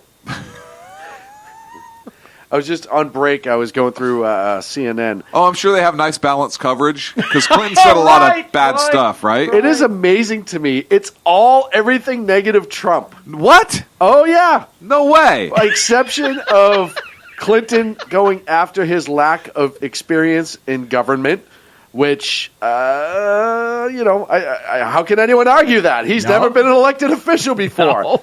I mean, really. Her experience in business. Right. Let's see. CNN poll is saying that Clinton won 52 to Trump's 39, but it's CNN. So let's move along. The second topic that was really hot was the well, hang on a second. Border. MSNBC, Trump moderators are aghast at Trump's refusal to say he'll accept election results. Yeah, that's what on their homepage. There's your point right there. And they're going to homepage. Trump refuses to say he'll accept election results. I'm not denying that. No, you brought up CNN, so I'm just checking MSNBC for us. Okay. No, I was. Yeah, don't you need to get nasty? I'm not getting nasty. Oh, hang on. Here's another headline from them. Trump calls Clinton a quote nasty woman. She is. I agree. You know, one of the comments that I said too is she brought up something that he called people, and it was like disgusting or something like that. And he tried to make it, or she tried to make it like he was physically describing everybody when he called them disgusting. And I put it out on Facebook. I said, you know, people I've called disgusting, and it's had nothing to do with their appearance. People are disgusting through their actions just as well as you could say through appearances. So I just thought it was funny that she would twist that around. But number 2 was immigration. And this is where I love it. Probably the quote of the night comes out. But Donald opened up with essentially, we have no country if we have no borders. Yep. And then he brought out heroin. And a lot of people who aren't living in major cities or big cities may not And it's realize, not a female hero. Right. Heroin, the drug, black tar heroin. May not realize they have brown tar too. The effect of heroin on these communities. And I know growing up in Massachusetts, and all my roots are back there, you have scores of people overdosing on heroin right now. And it's a major epidemic. Massachusetts has made it a huge epidemic. People are dying by and large, unfortunately. Well, of all states, yeah, it's rampant in New Hampshire. Yeah, New Hampshire. Oh, it's huge in New Hampshire. And I'll tell you right now, it comes in through the shipping lanes in Massachusetts. You have all the ports, Gloucester, Portsmouth, New Hampshire, all the big fishing ports. That's where it's coming up the coast and in from because it's harder to track. So the fact that he brought that up, I think, will touch a lot of people. And then he also said, as Clint quoted earlier, we have some bad hombres here. I thought that was brilliant. I thought it was brilliant, I thought it was brilliant. I thought it was absolutely great. To answer Ken McClinton's question, no, Madonna will not be giving anything out if you are the 10th caller tonight when we open up the phones. Okay. Ken, if you call in and you're number 10, I'll give you a point. Hey, no. He gets 2/3 of whatever you're offering. Okay, he gets 2/3 of a porcelain Dalmatian.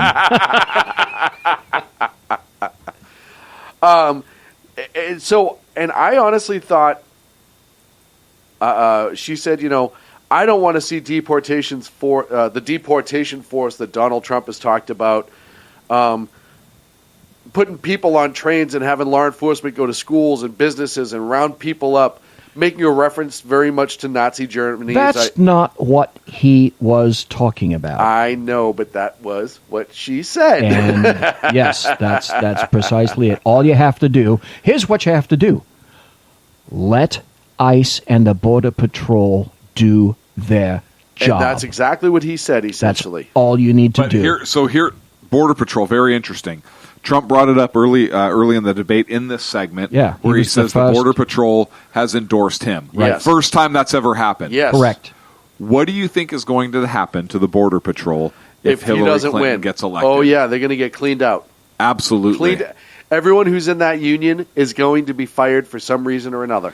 And do you think how secure are our borders going to be? How will their it's only going to get worse. Yeah, will they have backing if they have to Well- use deadly force? Will they have backing if they make arrests? Will they be able to do anything? And even so, the experience portion, right? Even if they just replace body for body and start finding reasons to get rid of seasoned people who know what they're talking about, Yeah. you now lose that information and knowledge for political gains. If you have next 4 years under Hillary Clinton, in my mind, that means that you're going to have another 4 years of probably another leftist.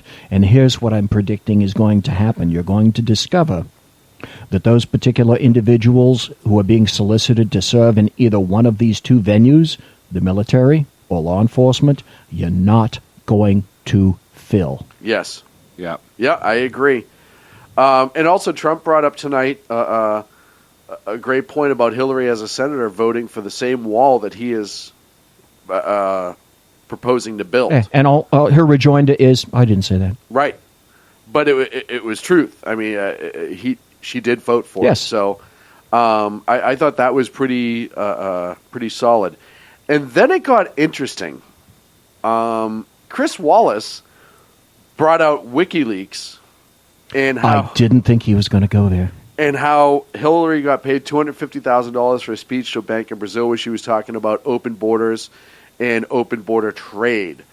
And she never responded to the question. Exactly. She started to go after Russia. Yes. She started to twist in the wind. Yep. And at the point where Donald Trump turned around and says, hey, great pivot out of that question of open borders, as she was trying to play her Yes. game, which I think nailed it. Yep. Called her on it. Straight to her face. She had nothing. No answers for that whatsoever. So I thought that was pretty good. And then they got into Russia and China, and Hillary claiming that it was Russia and China that hacked us. And Trump retorted, essentially, you don't know who hacked us.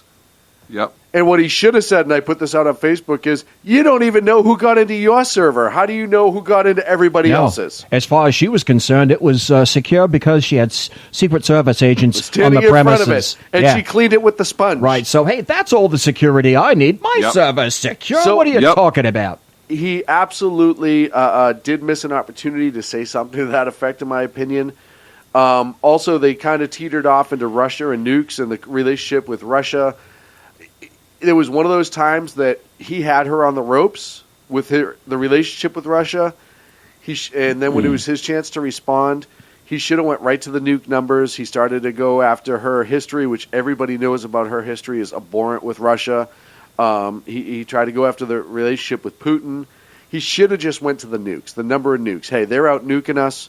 The last time this happened, essentially, they lost the Cold War. And he could have gone after the soft policies of Obama, which is why we're in the Yep. position that we are now. Yep. Leftists do not understand the basic premise, the foundational motivations of humans. Yes. If you face a bully, you don't walk away. Right.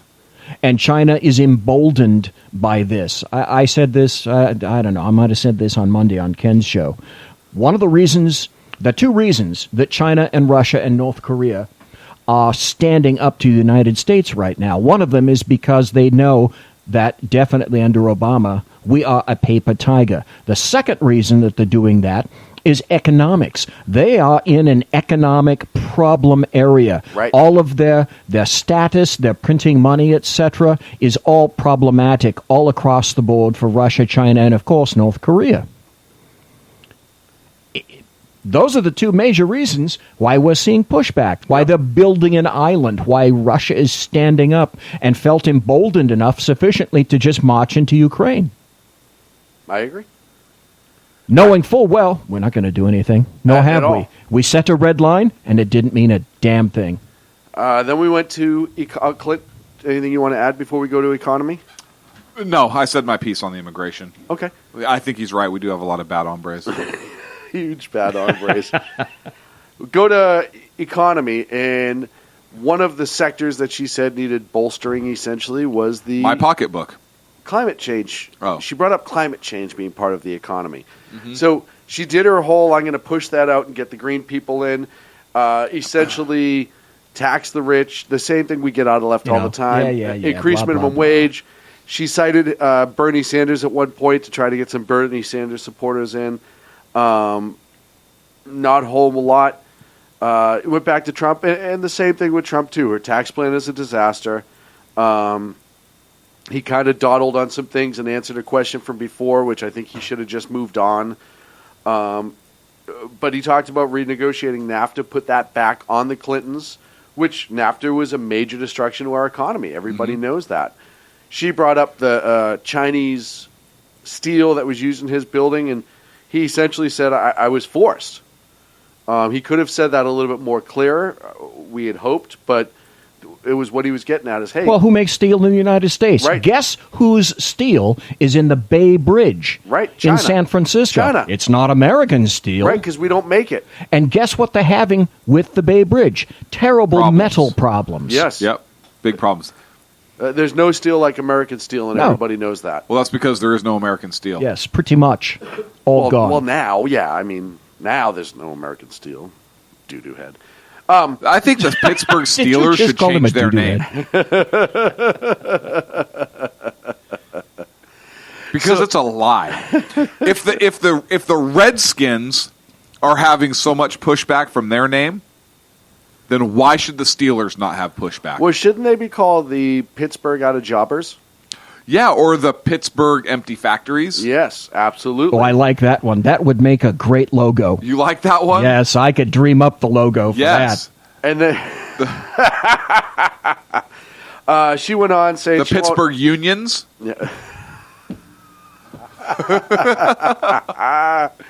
She went on saying she won't add a penny to the debt. And She wouldn't add 1 penny to the debt. yeah, it would be a Yeah, hell of billions a lot of of pennies to the debt. Hell of a lot, trillions, probably Yeah. more. Bazillions. She went to Obama inheriting this debt that we were in, which kills me because wasn't he just the other day hitting Trump for whining about the election being rigged? Yes, And Obama was. And now all of a sudden she's going to bring up yet again the president whining over the inherited debt. Well, hey, this is your problem. Yeah. You know, deal with it. So it just showed the two-face once again. Asked straight away if she would use the Obama stimulus, which only had trillions of dollars. Somebody's saying trillions. Big mouth patriot. Trillions of pennies. Sorry, trillions. If it was a combination, if she would use Obama's stimulus, she said it was a combination. So yes, is the long and short out of that. And then went after him for essentially lowering taxes on corporations and businesses in this country and where the wealth is generated, so they'll have jobs that come back. And she See, another perfect opening just for kills him. me. Perfect opening. Taxes on businesses at 15%. That's where it should be. In the civilized world, the United States taxes on businesses are the greatest. Yes. Not in the UK, not in Norway, not in Sweden, not in all the places you would expect in the United States. So that's why apparently we must tax them even more. I agree. It's ridiculous. And she even brought up China selling steel here, and she would create a position called a trade prosecutor to make sure that those deals are even. If it's anything like Comey, you can imagine that it's going to be a nice, even trade prosecutor, because one Right. thing we need is more government. Sure, more czars that don't answer to anyone Anybody that weren't whatsoever. elected. Perfect. Just like the EPA. And then she was talking about the economy. They had a little back and forth, and he brought up the State Department losing $6 billion while Clinton was in charge. And he essentially said, how do you lose $6 billion? That was amazing. And I was dying. I would play that over and over and over again. and over. How do you lose $6 billion? Yep. That's exactly how you lose $6 billion. And then she spun it about how when she was working in the black community at a young age, all this, she had no real solid responses for economy, which when it comes to, if you're Trump, and I say this all the time, hey, listen, you want to see what I did with the economy, my economy personally? Look at my businesses. What wealth has she created? I'll talk to you when you tell me. And go from there. Which she did a fairly good job of that tonight, right? The pressure was on her with the economy questions. Everybody knows that she was a NAFTA supporter. Everybody knows that she's going to just stick it to the 1% and destroy the middle class if she had a chance. So, do you know that because of NAFTA, we still don't search trains that go north-south? Yes. So where do you suppose the engaged cartel member is attempting to supplant drugs? Yes, pretty good idea. Yes, ladies and gentlemen, if you didn't know, because of the NAFTA agreement, part of the agreement was we will not be searching trains that go north to south. And Kansas City Southern is one of the major railroads. I happen to know a bunch about railroads that travels north and south. And they are, in fact, not searched. Not going south, not going north. Absolutely amazing to me. Absolutely amazing. Are we still talking about the economy? Yes. I have a term I want Donald Trump to use. I'm glad you're sticking with the show. No, I want to make sure. I want to make sure you're not getting ready to move on, smartass. Hey, I just woke up. We're still talking economy. I had a Joe Biden moment. Oh, look. Hey, we still talking about broads? Yeah. That's a Joe Biden Hand me moment. that shotgun. Smart aleck. No. All you need is a shotgun. I want Donald Trump to use a term. Milliard. Okay. When referring to the debt from now on. Milliard? Milliard. Milliard. Yeah. How do you spell it? Milliard. Like mallard, only no, with an like I. milliard. Yes. So feel free to look it up, and tell me how you think he can push this in to his speeches. Okay. Let's see if my milliard. Let's see if my laptop works. Yeah. 1,000 million. Which is also a term billion. now largely superseded by billion. Right. Billion. It's the original term for billion. Milliard. He's a milliardaire. I like that. I'm not a billionaire. I'm a milliardaire. I'm a milliardaire. Oh, and then then we just to confuse her. Then we move along, and we get into, on top of the WikiLeaks conversation, Trump brings up the Project Veritas videos. Hey, your campaign is essentially hiring people to incite riots. He hung it on her. He said events. You. He said you. And that's what she rebutted with the disgusting comment.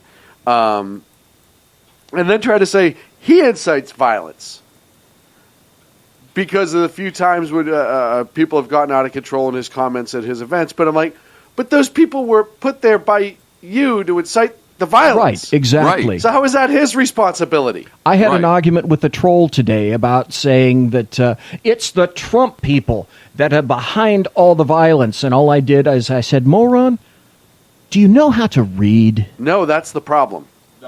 No, they don't know how to read.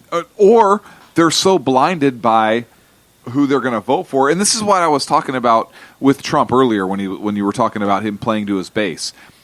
The base is the base. Hillary Clinton's base is going to vote for Hillary Clinton regardless if she pulled the trigger and killed Ambassador Stevens herself. They'd vote for her.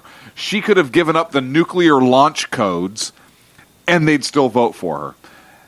Donald Trump could have ass-raped 14 women at a Miss America pageant and his base will still vote for him. So I don't think they need to play to their bases, either one of them. And I think Donald Trump missed an opportunity when, like you said, he was really kind of playing to his base. He doesn't need to do that at this point in the election. The election's 3 weeks away. 20 days. Less than 3 weeks away. Yeah, we're 20 days he away. Needs expansion. And yeah, if there were another debate, I'd say Dude, you've got to do some show prep. But there's not. His base And is that's his the problem. His base is his base. That I was still his think last he won shot. I still think he won the debate on points. But man, he by playing to the base and not accepting, man, he really hurt himself. Hurt himself. I agree. We got up to special access by donors was a topic. She didn't even that answer. Chris Wallace. Oh, yeah. And all she said was, everything I did essentially was for the furtherance of our country. Yes, and then she went on. And she didn't deny it. No, she didn't. And then she went on to the Clinton Foundation. It was a commercial. Yes. Yes. It was a commercial. A 2-minute commercial for the Clinton Foundation. And he which almost finally says to me that she might be scared because she needs to secure her job if this doesn't work out.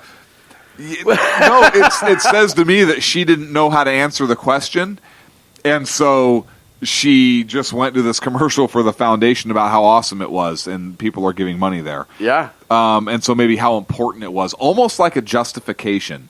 And because if the foundation is that important and does that good, well, then of course I should see these people because look at the good we're doing. We want them to give more money so that we can do good. Right. Is kind of how I took it. And Trump called her on it. Well, and he said, why don't you give back the money from certain countries that donate to your campaign who treat people horribly? No, who donated to the Clinton Foundation. Right? Sorry. Yeah. Who that treat women like Saudi Arabia. Yep. Horribly. And she didn't respond to that either. No. At all. She essentially said the money's gone. We spend 90% on this, that, and the other thing. Right. And then well, guess where it didn't go? It didn't go to, sure as hell didn't go to Haiti. At all. She circled that conversation back to illegal immigrants. She was all over the place. I think Trump kicked her ass on that. Yeah. And then we get to the point that we've already discussed, him not accepting or refusing to outright accept. And here's the bad thing. I think that was such a poor mistake that almost that for me that's almost like the highlight of the debate. That's fodder for CNN. Yeah. Yep. That's almost the highlight of the debate, and it shouldn't be because he won on so many different points. They'll turn that into the point. But that is the big look. What is the thing I'm talking about most on this debate? It's that. Yeah. And I'm a conservative. Well, and like I said, I don't know. I don't think that should be the only issue that comes out of this. That's just my opinion. It shouldn't be. You're right. But they're going to make it. They're going to make it the only issue. Then maybe I'm smarter than MSM. Anyhow. That's not saying much, Sean. We go to the ISIS-Iraq issue, talking about the push in Mosul. Hillary essentially said, I will not put American soldiers into Iraq as an occupying force. No boots on the ground. Looking towards Kurds and spec ops for dealing with ISIS. Do this huge intelligence surge for ISIS. That she pushed the no-fly, no-buy thing when it came to Syria, talking about no-fly zones. She ducked the question of, would you shoot down a Russian jet? Yep. Jets, which is huge because it shows that she's either not prepared or doesn't want to say the truth. Yep. Either way, she punted on that and denied the answer. Yep. The question was cited over to Donald Trump. He brought up the element of surprise and essentially said, hey, we keep saying everything we're going to do ahead of time instead of just doing it. And why are we even going to Mosul right now? They knew we've been coming for 3 days. Everyone you're trying to get in Mosul's gone. Yep. And I agree with that sentiment very, very much so. You don't trot out tactics and strategy in public. Unless you're Barack Obama. Right. And and how you're many stupid. How many of my veteran friends online, a text message, whatever, immediately contacted me when that was said and said how infuriating it was. That when they were over there under the Bush administration, all the attacks were just done. Outside of the initial shock and awe, and it's because we had air superiority, so we could do shock and awe. But all the ground attacks were never televised. We're just going to do it, and now we televise everything. It made the news after it started, specifically Fallujah. When the Battle of Fallujah really took place, it made the news after the push was made.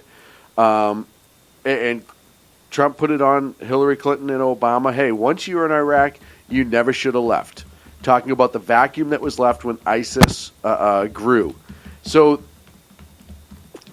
I think he made a lot of good points in that. And then we only have a couple minutes left, and we're going to open up the phone lines after the break. He brought up the Podesta, John Podesta, in his emails, which I thought was great. John Podesta said terrible things about you. He was right. Yeah. Bernie Sanders said you had poor judgment. He was right. And then we got to the end, the closing arguments. Now, I got sent a text by one of my friends because I couldn't listen to it. I was driving over here, and he said Trump's close was great. But I didn't hear it, so what was it? Essentially, he just reinforced his points, but he did it very, very well.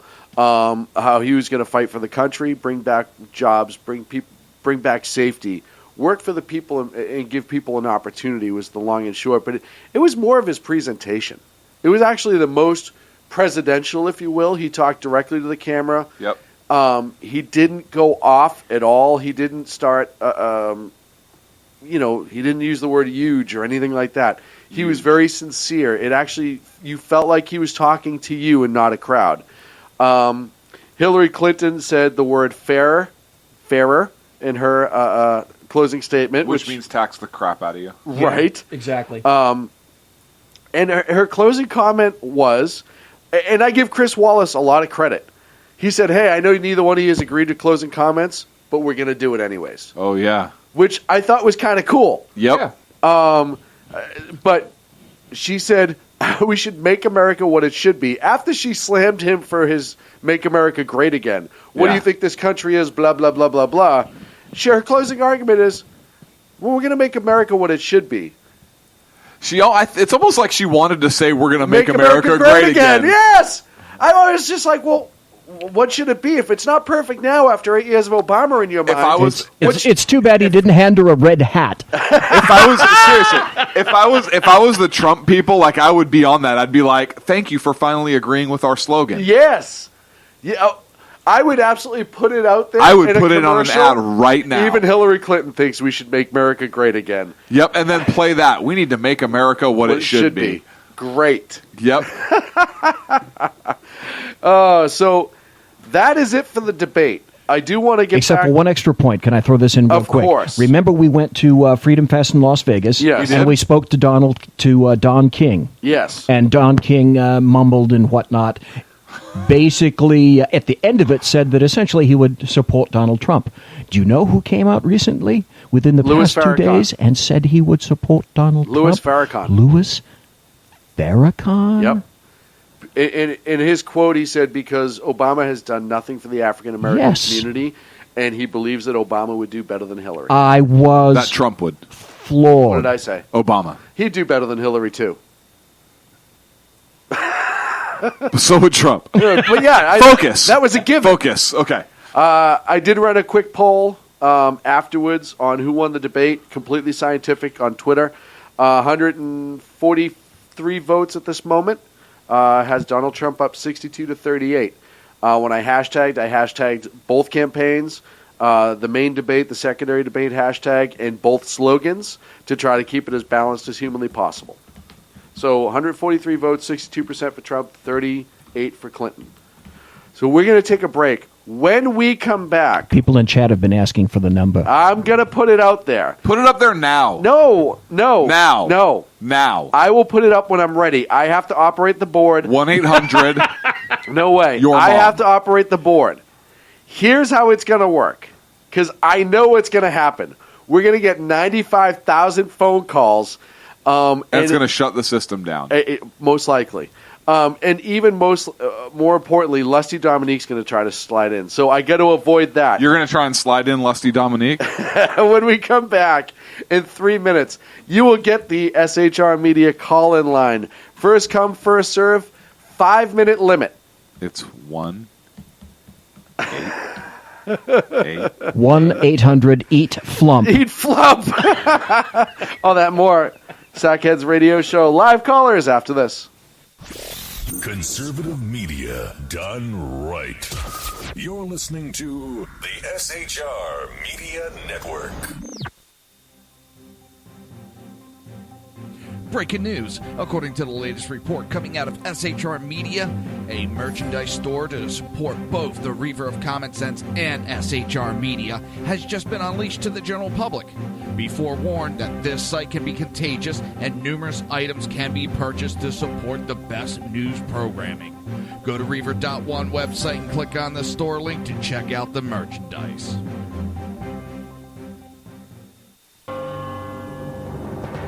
Hello, I'm Matt, a student at Hillsdale College.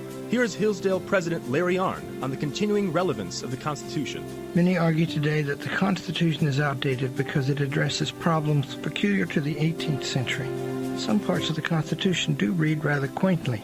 Consider the injunction against titles of nobility in Article 1, Section 9 of the Constitution. But is that so outdated? The purpose of the injunction is to prevent the government granting special privileges to some for partisan reasons. This strikes at the heart of the rule of law. The crony capitalism so common today is a place where the government bestows favors and tax dollars on some businesses to give them a leg up over others. This is exactly the kind of thing the Constitution was meant to prohibit. The Constitution is not so outdated after all. This Constitution Minute was brought to you by Hillsdale College. To join the national conversation on the Constitution, go to constitutionminute.com. Times are dark. The people misled by corrupt politicians, lied to by establishment media, and deceived by the false messages of Islam. A nation in confusion needs a guide. It needs a man with a cane. I'm Dave Milner. Join me on Spreaker, SHR Media, High Plains Talk Radio, Live Rebooting Liberty, and YouTube for a unique brand of commentary on the unpleasant blind guide. Because truth is not always pleasant. In a world controlled by corrupt politicians, You got a business. That you didn't build that. a team of ordinary men emerge from the ashes to give voice to the voiceless and hope to the hopeless. Sackhead Sean, Dude, I'm not saying Kafka was stupid, bro. Sackhead Clint, All good friends of ours usually show up drunk. also starring Sacco as the producer. I'm a little bit drunk, I'm a little bit drunk, 'cause I'm drinking, drinking, drinking. They are the Sackheads Radio Show. Every Wednesday at 8 p.m. Pacific on SHRmedia.com.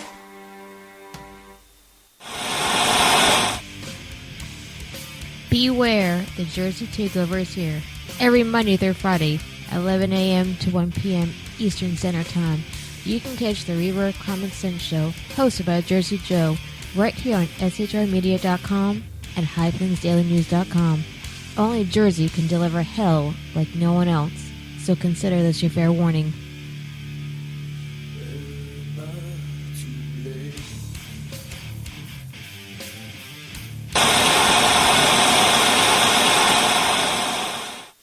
Conservative media done right.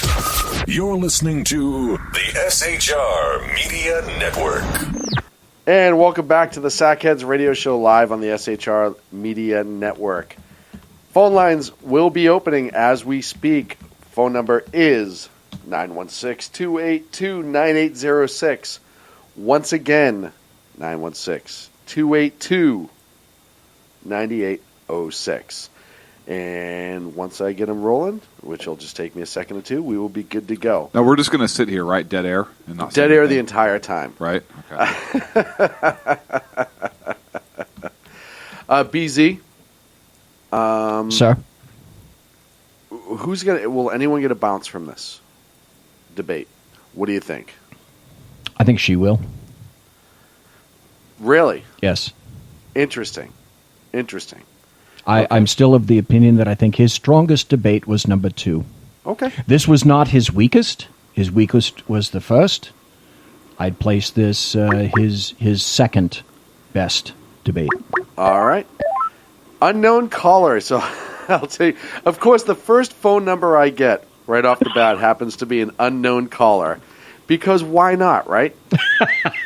Well, what do you want it to flash up and say that? I mean, how many people listen to us? You think you want everybody's name to just pop up? Yeah, as a matter of fact, I do. Go ahead, unknown caller. You're on the Sackheads Radio Show. I always come out the unknown caller. What the hell is this? How you doing, you fat old Chris? Phone number 813, you're on hold. Unknown caller, go ahead, sir. G'day, Sobres. Hey, how you doing? How are you, Oh, well, how are you? Yeah. You know, hey, man, I gotta say, I've been observing that Hillary Clinton looked constipated out there. Kel was asking if she was wearing a leg brace. I mean, I don't know. I mean, my Dan God, mentioned that in chat. Medical pump thing. And Mark, I totally got your back, man. The first thing I thought of when she rolled out on that stage was, overpriced Meru jacket. What the hell is this? I'll bet you that thing costs $10,000. At least. I mean, I don't know if anybody wants to take that bet. Probably not. Now, very quickly, I think she got in some of the better zingers, quite honestly, some of the better short zingers. I think Trump did pretty well on points. And I got to say, I know, Sean, you disagree with this, but the whole deal with Trump supposedly whining because he thinks the system is rigged, which it is. No. I immediately thought of Al Gore. This guy has spent 16 years, he and his supporters have spent 16 years saying they was robbed in the 2000 election. And this brings us to one other thing. Okay, why is it that the progressives, and only the progressives, can talk about injustices? Why is it only them that can talk about the injustices? One of the great freedoms that we have in the United States of America is to say, just like we would say at a football game when a zebra gives a bad call, we was robbed. Okay? Well, Aggie, and you know I love you, buddy. But here's the thing. Yeah, I heard the butt in that. No, it's coming. And he knows. Aggie knows me. There's enough in this election that you don't even need to point back, right? There's so much dirty crap in this election that you don't need to point back to what Al Gore is doing. And look, the Project Veritas and the Ted Cruz tweet today about the 45 meetings with Obama, the voter fraud operative, the guy who has since resigned since the Veritas video. I think it was Creamer. Yes, who's a exactly. convicted felon Creamer? with the president. Really? 45 times. So only on Sackheads Radio. Go ahead. Well, yeah. Why not? So what I'm saying is there is enough BS with this election where it can stand on its own 2 feet. We don't need to cite the darkness of the past. We can deal with this one and make it prevalent instead of sounding whiny like Obama does every time he brings up Bush, economy, 8 years, blah, blah, blah, blah, blah, bullshit. Well, all I'm saying, though, Sean, and I'll leave it at that because I know I only got 5 minutes, man, is, there has to be equity here, okay? Yes. If the left can whine, I mean, Obama's done nothing but whine for 8 years. If the left can whine about injustices, then the right can talk about them too. And yes, let's indeed give those examples when we talk about the injustices of voter fraud, and indeed how the entire system is rigged, man. It's rigged just like like Super Bowl 50. Come on. All right. So guys, I'm going to let you go. Great show.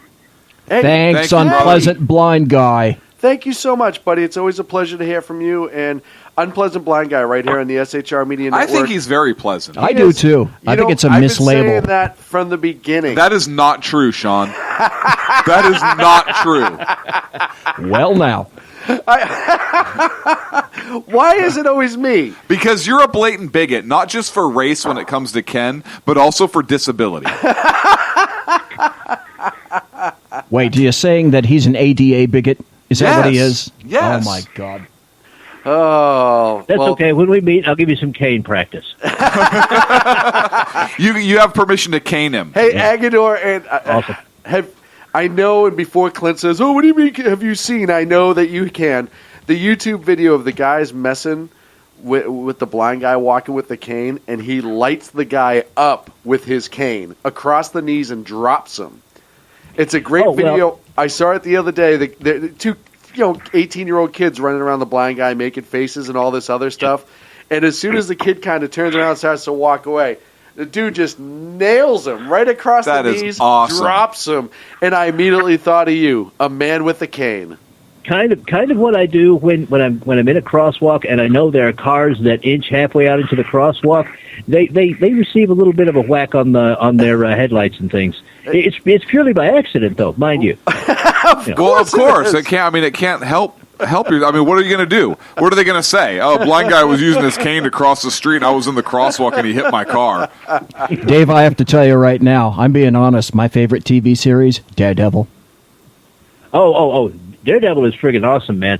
Well, yeah, that's just now you're just pandering. Yeah, now come on. Now you're just pandering to the blind guy. If I can't pander, then what can I do? My favorite superhero is Batman. So there you go, guys. I would agree with that. Random. Batman's pretty high on my list as well. See, I had to abandon all DC Comics when they made Green Lantern a gay guy and Superman renounced his U.S. citizenship. That's a whole other show, boys. And that would be the nerdiest show that's ever aired. Oh, yeah, on the but we need to talk SHR about Network. this. It would be awesome. You know who you need to bring in for that? You need to bring in a guy named Small G Gay, and invite him in. Yes. He's a comics geek. He's awesome. If you could get him in on a show like that, it would be great. Yeah, no, I know That's exactly awesome. what you're talking about. So maybe we'll have to set that up after the election, and we need a little downtime. That's the Comic-Con SHR style. The Unpleasant Blind Guy, you can find him right here on the SHR Thank Media you. Network. Agador, thank you, sir. 813, caller 813, you're on the air with the Sackheads Radio Show. Good evening. You don't know my area code yet? You know what it is, Joe? Honestly, I'm petrified. All of these calls that are coming in, I am absolutely petrified with who it might be. So why? There's an area code for Tanzania in there. Why is someone calling from Tanzania? It's showing up. Sean, How are it's you, been a Joe? while since we've done this, but we used to be pretty badass at this. I know. Well, so far so good. I mean, one caller, you already let him go over the time limit. I tell you, you're starting to sound like some liberal moderators here. Well, clearly Sean is the liberal one in this group, which is why he's all willy-nilly with the time. He's not a rule follower. Well, what I wanted to call in on is the one thing that really ticked me off about the whole debate when Trump was talking about gays getting thrown off the roof. Did anybody pay attention to Hillary as she started laughing about it? No. Oh, I missed that. No, I missed that. She started chuckling when he talked about in Saudi Arabia they throw gays off the roof. Well, that's true. It's not just in Saudi Arabia, also. This is all over the Middle East. Well, yeah, it's all over the Middle East, but still, for her to sit there and chuckle. No, it's good. Oh my God! Holy And crap! you know what? did I You know miss what's that. interesting about that is Trump actually has a pretty decent gay following. Wasn't there an artist that had like a that did Milo? Was it in New York? Right? Yep, Milo. Yeah, where he did a whole thing and pro Trump guy. But he actually has a big following, and I think since the Florida nightclub shooting, It's increased. It's increased. Yep, I agree with you.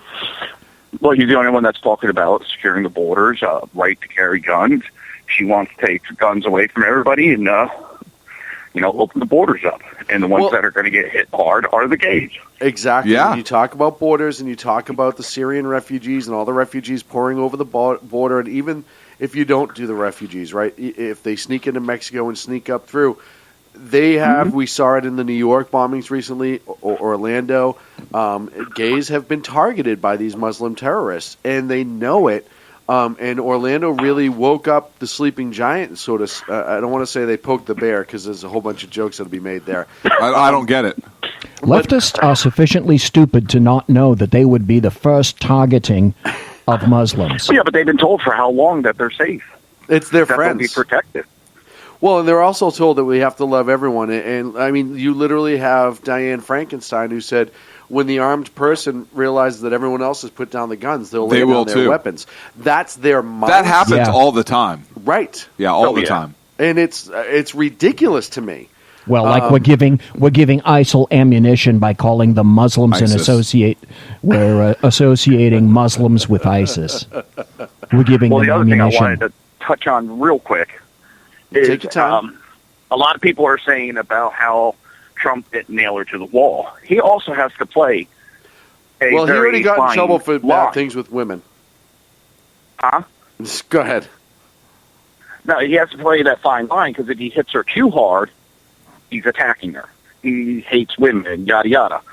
But if he doesn't hit hard enough, I would have you get what loved you it. got. I would have loved it if Trump came out and complimented her.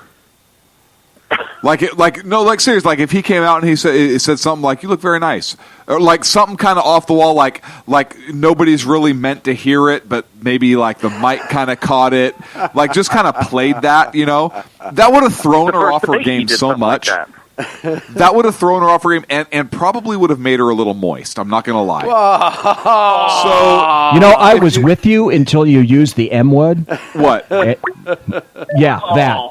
There goes my sex drive for the next. Yeah, no kidding, Joe. Thanks for telling me that. That's absolutely true. Moist. You Oh just my made God. Viagra medicine stock go up. They should advertise with us. Single-handedly. Here's what you're not seeing, though. And here's what you're not seeing through CNN. LA Times poll, all tied up. Rasmussen, all tied up. Yeah. Sienna hearing anything about that? No. Nope, not at all. Is that the debate poll? Yes. Well, no, that's overall post-debate right there. Just came up on Drudge. Well, Hillary's got her, so Trump got a bounce. Paid trolls out there, and they're really pushing the online polls this time to try to bump her up a little bit. Absolutely. Yeah, but Trump outperforms her so handily on social media and social media traffic. Investors Daily or Business Daily, politics. Trump leads Clinton by 1 point going into debate. IBD-TIPP poll. Leading by 1 point after all that crap that they tried to throw at Trump in the past week, and going into the debate leading by 1 point. But then you have other polls saying he's down by 6, down by 7. That's why I'm saying it. I It's don't all a believe the bunch polls of in this tripe. race. Yeah. I Every don't. one of those polls have been debunked and shown that they're heavily Democrat-sided at polls. Yeah. Yep, I mean, Mitt Romney was ahead in the polls, and he got his ass kicked. Yeah, and we go back to Brexit, right? Look at what happened with Brexit. Yep. That poll, however, was saying that it was the most accurate in 2012. You're right. Carter was up on Reagan. Yep. So, I mean, we all know polls suck. Right now, after the last debate is when the polls will start to be a little bit more honest because those poll companies have to prove integrity so they can point to something after the election and say, look how close we were. Look, polls are good for vaulting and dancing. That's about That's it. Yep. Nothing better than a good poll in the bedroom. So to speak. Oh, yeah, and for sliding down. Sorry. If you're a fireman. Hey, Jersey Joe, tell everyone where they can hear you, find you. You know the routine, my friend. Come on, everybody knows. You can catch me on SHR Media every Monday through Friday, 11 a.m. to 1 p.m. Eastern Standard Time. Or you can go to Reverb.1. Southside Mutts on Wednesday afternoons. Oh, Southside Mutts, of course. You got Wednesday nights on SHR Media, 8 to 9. You got two Jersey boys talking like idiots. And it's brilliant. I must say, it is brilliant. Oh, man. Joe, thank you We're so the much. East Coast version of the Sackheads. I was going to say magical. It is magical. Absolutely. If you can understand a damn thing they're saying and they don't talk about the Flyers, it's a great show. Zing! Love you, buddy. Take it easy, guys. Hey, take care. Say, Joe. Oh, great show. Joe has me on all the time. Just great, great guy. All right, we have another unknown call. All you people blocking your damn What do you number mean, when you people? call. You don't know if it's people. Ken. Oh, crap. Is it Ken? Unknown caller. Oh, no! Is it? Oh, no, it's even worse. It's Lustful Dominique. Yes! Lustful Dominique makes his appearance back here on the Sackheads Radio Wait Show. a minute. If that's her? Him. Him? Shim. Okay. Shim. Then I'm about to have my cherry broken. Hi, Dominique. Hi, Dominique. Hi. Hello, Dominique. Dominique, I want to apologize. The phone line for Southside Mutt. Oh, I just love you, Jersey. Oh, you are just... I really love listening to you, Jersey. I want to apologize, Dominique, for my partner saying "you people" when he knew. I'm sure he knew that it was you. But I don't know if he was referring to you people in the black sense or in the transgender sense. But either way, it's wrong. I'm Hispanic. It doesn't matter.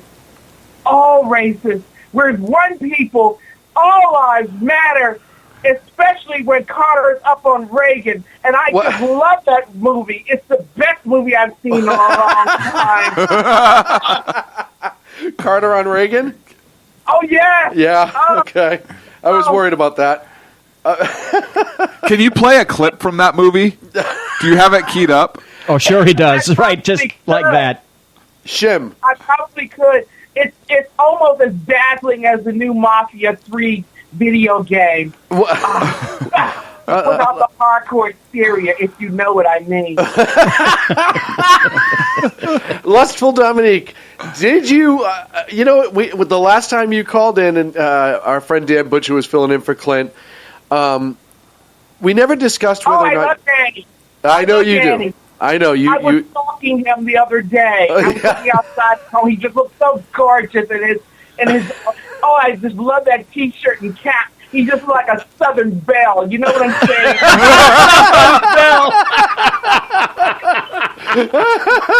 I think I'm falling in love with Lustful Dominique. But my question to you, Lustful Dominique, is... You can ask me anything. Almost. I'm not giving away any secrets. Not like Hillary. Do you follow politics? I love her nuclear code. What? 4. 4. There you go. 1, 2, 3, 4, 5. That's the kind of combination an idiot would have on their luggage. Lustful Dominique, do you follow politics at all? Well, only if he looks good. No, I mean... Feel good, I will follow politics everywhere.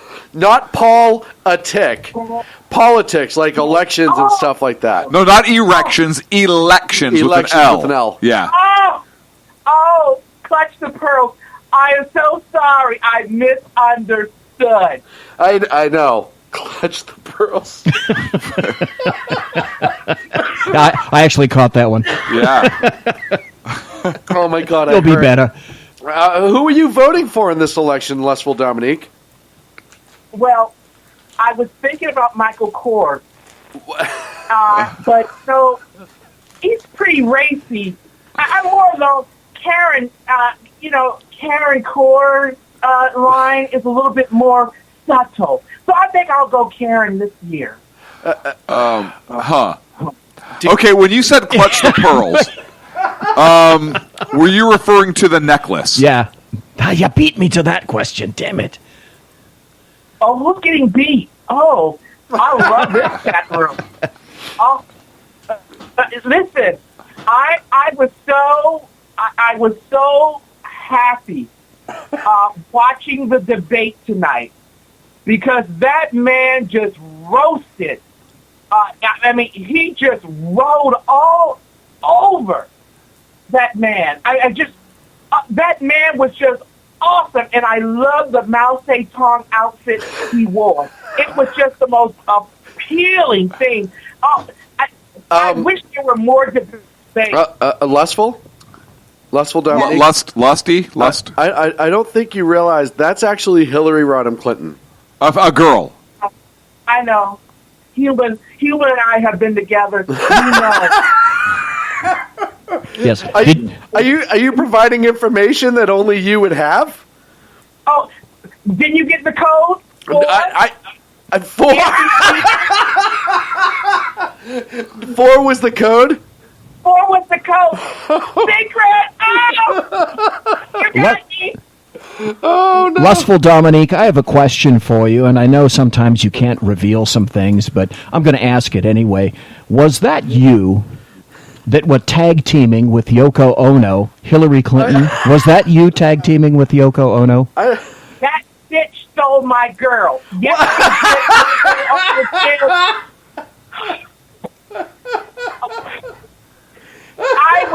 listen, when I came out of the bathroom, they were already snuggling like they were in a snorkel kind of thing. And it was like, oh, no, no. What's a snort? She you said, know what? I don't want to know what a snorkel is. Who are you voting for in this election, Dominique? Well, I'm going to vote for the man with the red hair. I mean, or it's an orange. It doesn't matter. It's colorful, and I love the flame. Donald Trump. Really? Yes. The man with the orange cat on his head. It's a tabby. It's an orange tabby. Pictures. I hope they have pictures so when I go in, I'll be able to stamp the right picture.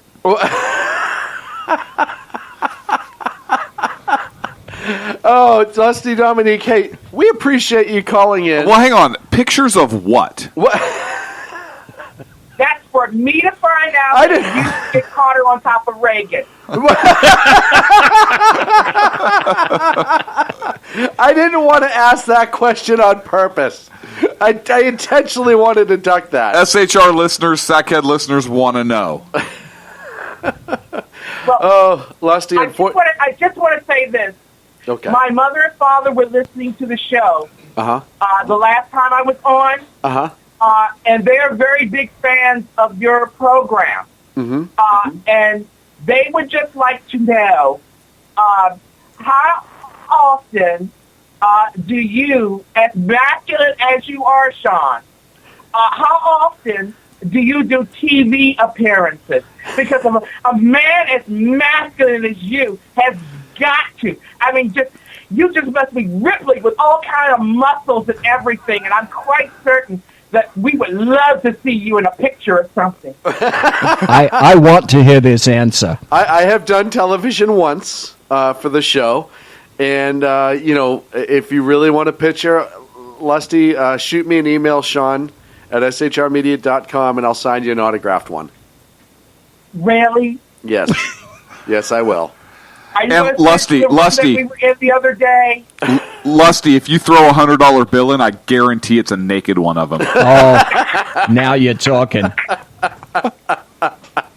Hey, Lusty, we got to go to break. Thank you so much for calling in. Thank you, and toodles! Ta-ta for now. Oh, I Lusty like her. Lusty Dominique. She broke my cherry. Now I've heard her on the radio. I'm no longer a virgin. I don't even know what the hell just happened. Oh, we're up against the break. We come back. We'll talk a little bit more about the... We have more callers? We will have more callers, I hope. Let's just take them. When we come back... We don't even have a commercial segment for 10 o'clock. We'll be back after this on the Sackheads Radio Show. Conservative media done right. You're listening to the SHR Media Network. Breaking news. According to the latest report coming out of SHR Media, a merchandise store to support both the Reaver of Common Sense and SHR Media has just been unleashed to the general public. Be forewarned that this site can be contagious and numerous items can be purchased to support the best news programming. Go to Reaver.one website and click on the store link to check out the merchandise.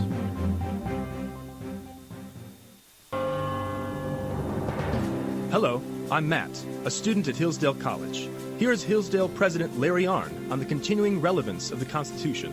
Many argue today that the Constitution is outdated because it addresses problems peculiar to the 18th century. Some parts of the Constitution do read rather quaintly. Consider the injunction against titles of nobility in Article 1, Section 9 of the Constitution. But is that so outdated? The purpose of the injunction is to prevent the government granting special privileges to some for partisan reasons. This strikes at the heart of the rule of law. The crony capitalism so common today is a place where the government bestows favors and tax dollars on some businesses to give them a leg up over others. This is exactly the kind of thing the Constitution was meant to prohibit. The Constitution is not so outdated after all.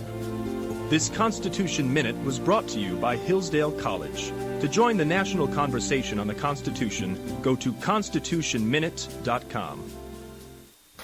Times are dark. The people misled by corrupt politicians, lied to by establishment media, and deceived by the false messages of Islam. A nation in confusion needs a guide. It needs a man with a cane. I'm Dave Milner. Join me on Spreaker, SHR Media, High Plains Talk Radio, Live Rebooting Liberty, and YouTube for a unique brand of commentary on the unpleasant blind guide. Because truth is not always pleasant. In a world controlled by corrupt politicians, You got a business. That you didn't build that. a team of ordinary men emerge from the ashes to give voice to the voiceless and hope to the hopeless. Sackhead Sean. Dude, I'm not saying capitalist. Sackhead Clint. All good friends of ours usually show up drunk. Also starring Sacco as the producer. Your call has been forwarded to a... I'm a little bit drunk 'cause I'm drinking. They are the Sackheads Radio Show. Every Wednesday at 8 p.m. Pacific on shrmedia.com.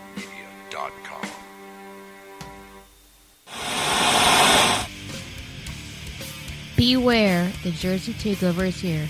Every Monday through Friday, 11 a.m. to 1 p.m. Eastern Standard Time. You can catch the Reverb Common Sense Show, hosted by Jersey Joe, right here on shrmedia.com and highplainsdailynews.com. Only Jersey can deliver hell like no one else, so consider this your fair warning.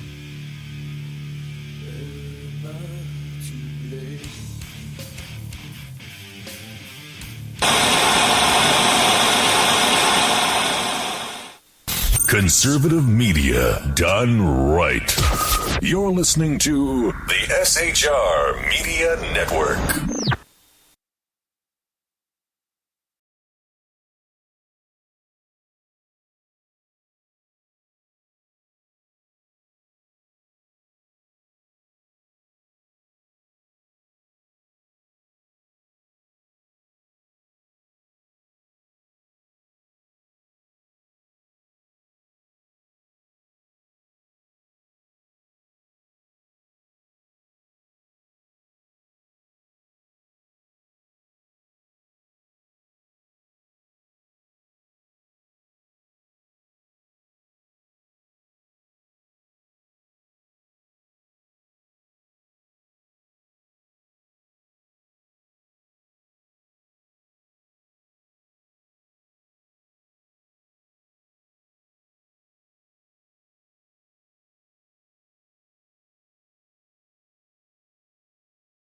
Here.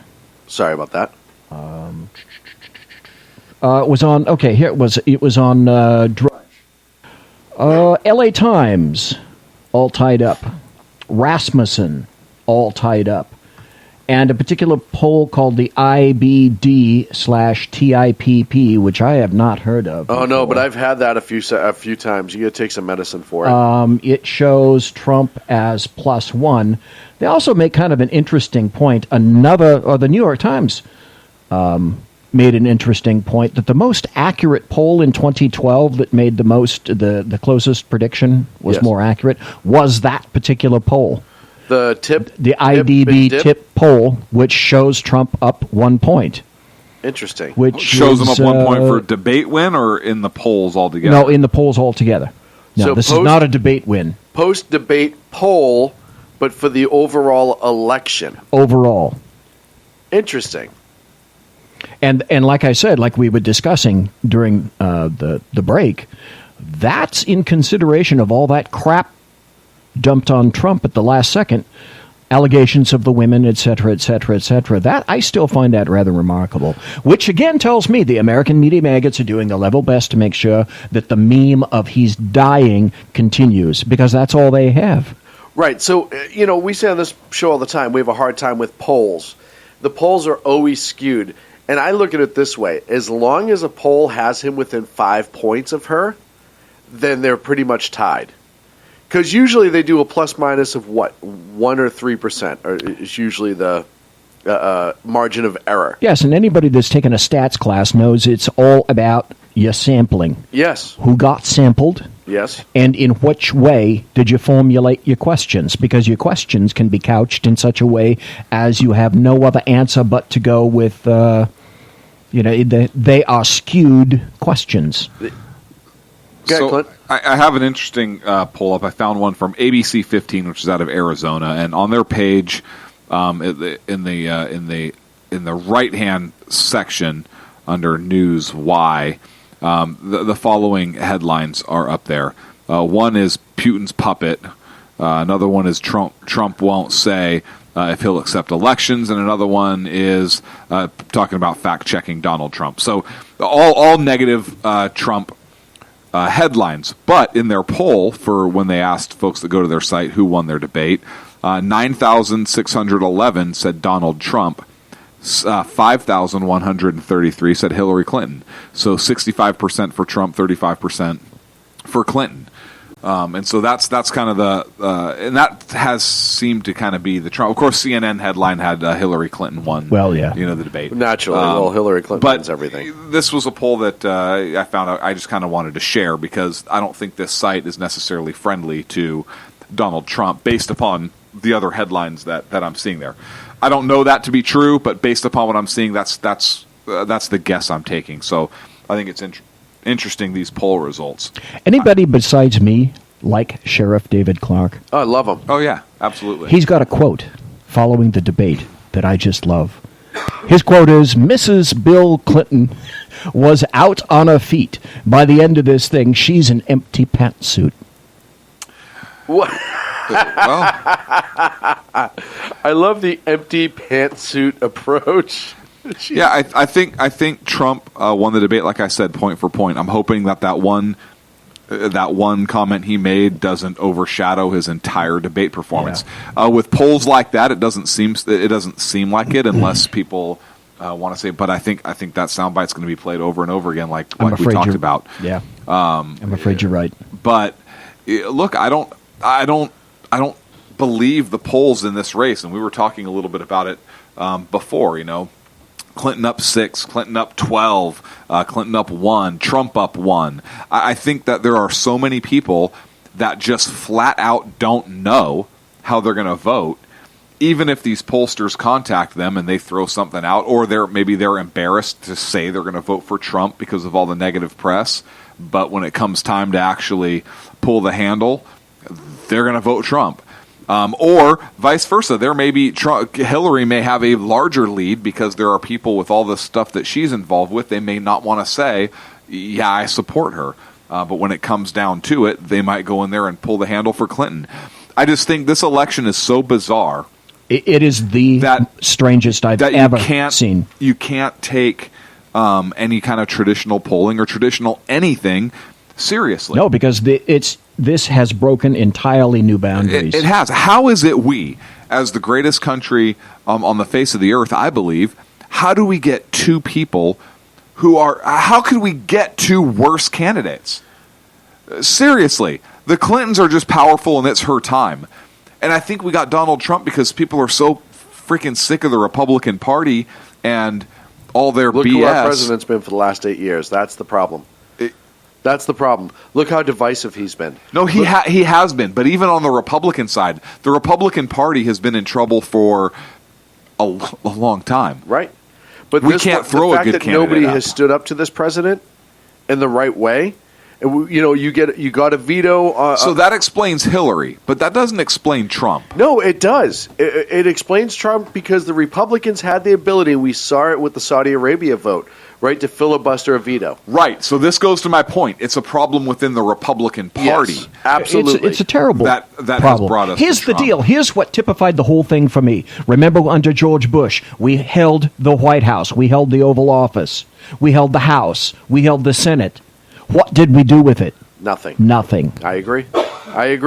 The Republicans are afraid. They are invertebrates. They're afraid of their own shadows. Yes. Yeah. They're afraid to use the power they have. Yep. Even if and it's they had the right thing to all. So if we give it back all to them, what are they going to do with it? Well, historically, what they've done in the past. Nothing at all. And we do have a caller on the line from 919 area code. What do you think they will do if the Republicans get it all back? Hello?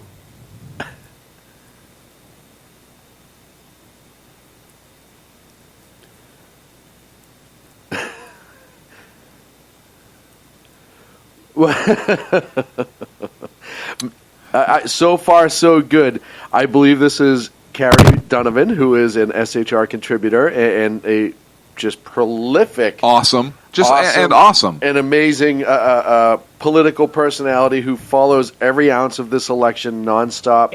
And isn't she going to be with us on election night? She will be with us on election night. She will be covering all of our exit polling, social media trends, and other things like a boss. And she was a contributor from the GOP convention this year in Cleveland. Carrie, thank you.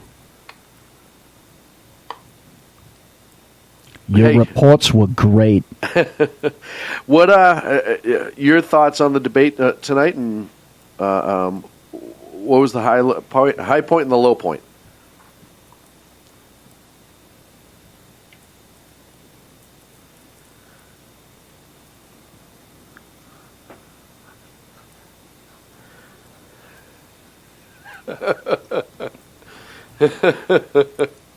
Wait, what are we talking about here? Because my mind is going like a lot of different places right now. I'm not going to lie.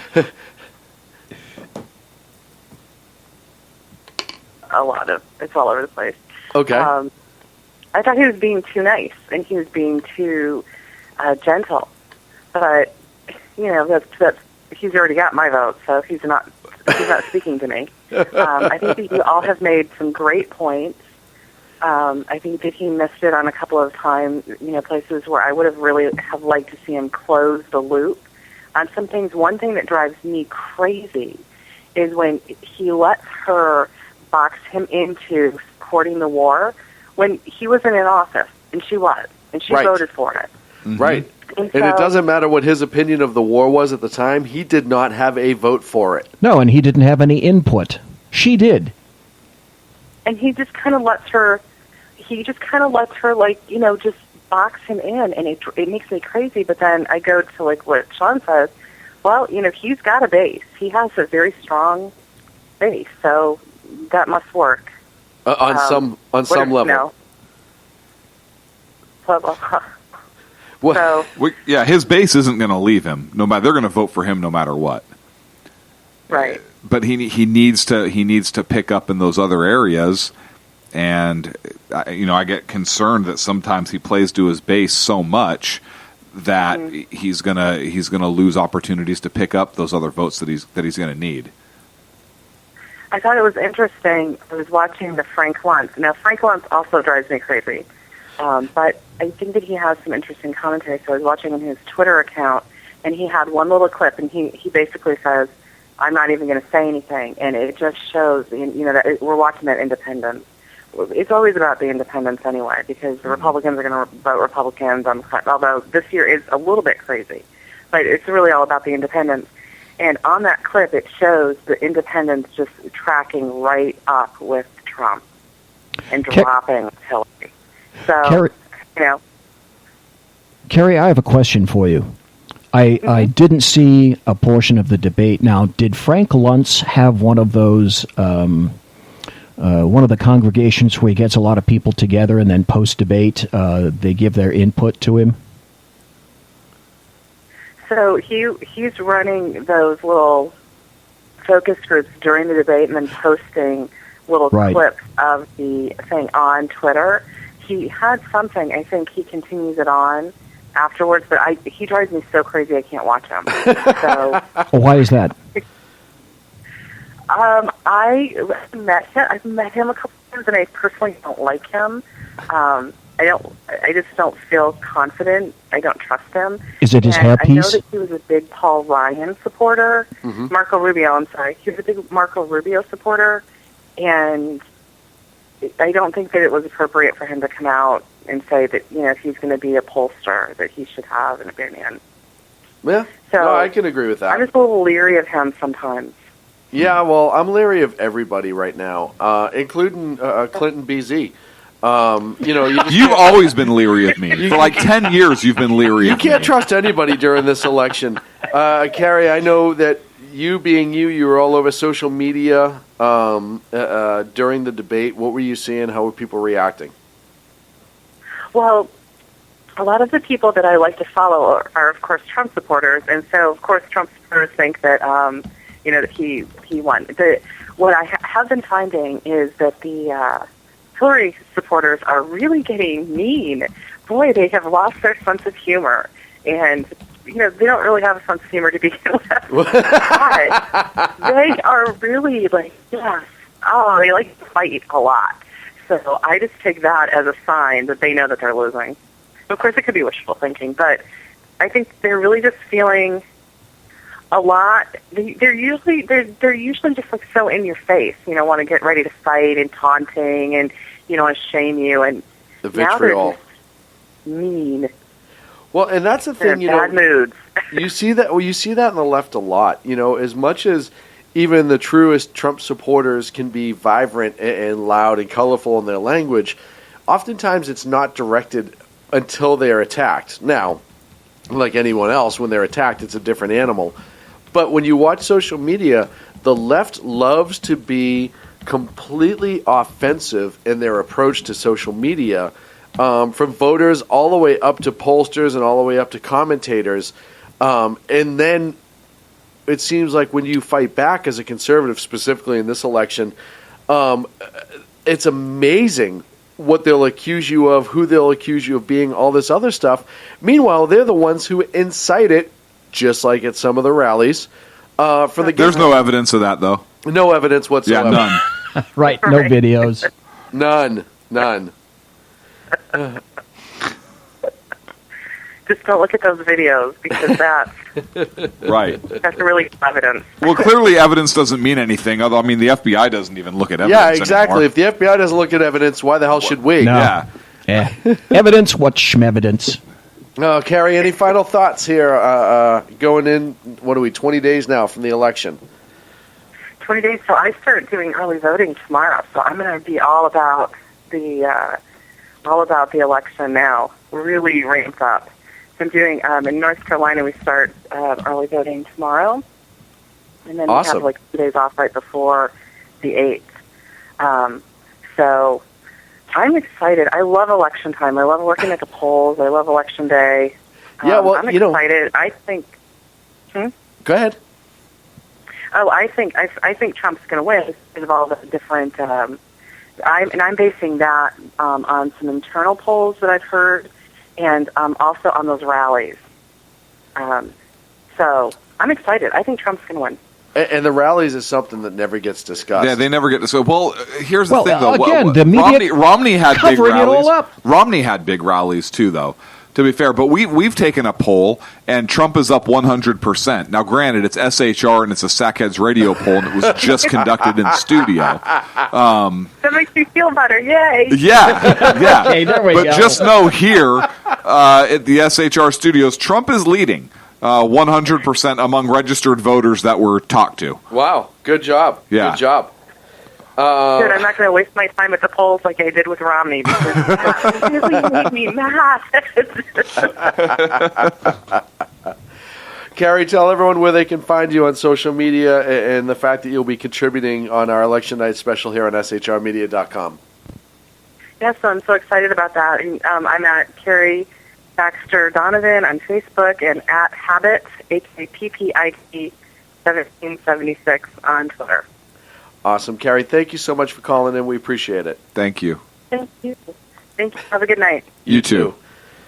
Bye-bye. Bye. So there you have it.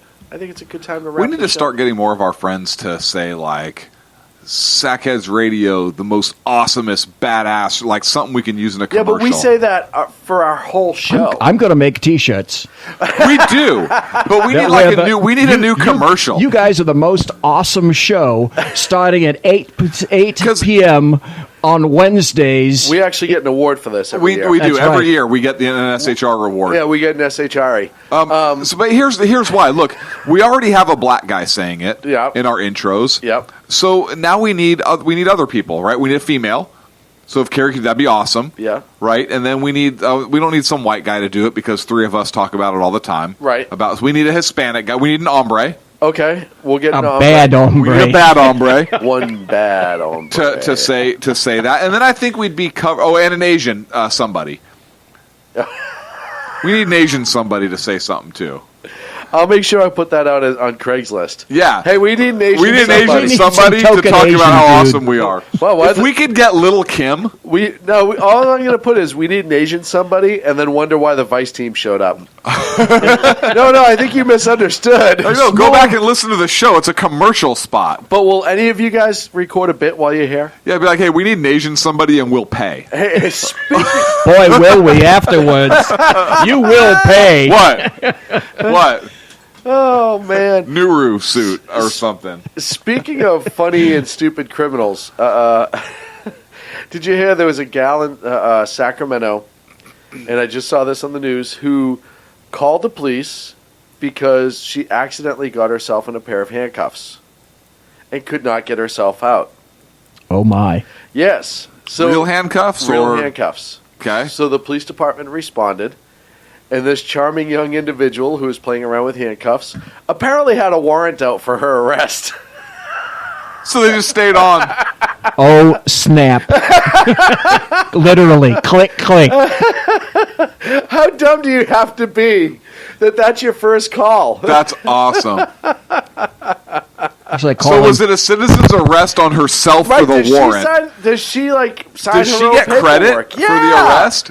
What if she was a You know bail what? bondsman? That cop better not have taken credit for that arrest on any kind of time card or anything. Strictly on her. Yeah, that is a transport only. That's like calling SAC PD on 911 and saying some dude stole my meth. All the more the merrier. I'm not saying she's a Hillary Clinton supporter, but probably not voting for Trump. Folks, that's it for the Sackheads Radio Show. And a grand show I'm it not was. saying, but However, but Ron Paul ain't voting for Trump. Let's just call it as it is, huh? You've been listening to the post-debate special here on the was your Biden moment. I'm not saying she's a Hillary supporter, but she... that broad ain't voting for that Trump. broad ain't probably friggin' voting for Trump.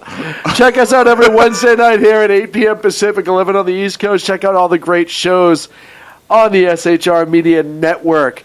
Hey, I want to thank the Bloviating Zeppelin once again, bloviatingzeppelin.net, for sitting in with us here at the Sackheads. I'm very much appreciated, sir. Thank Now, hang on a sir. second.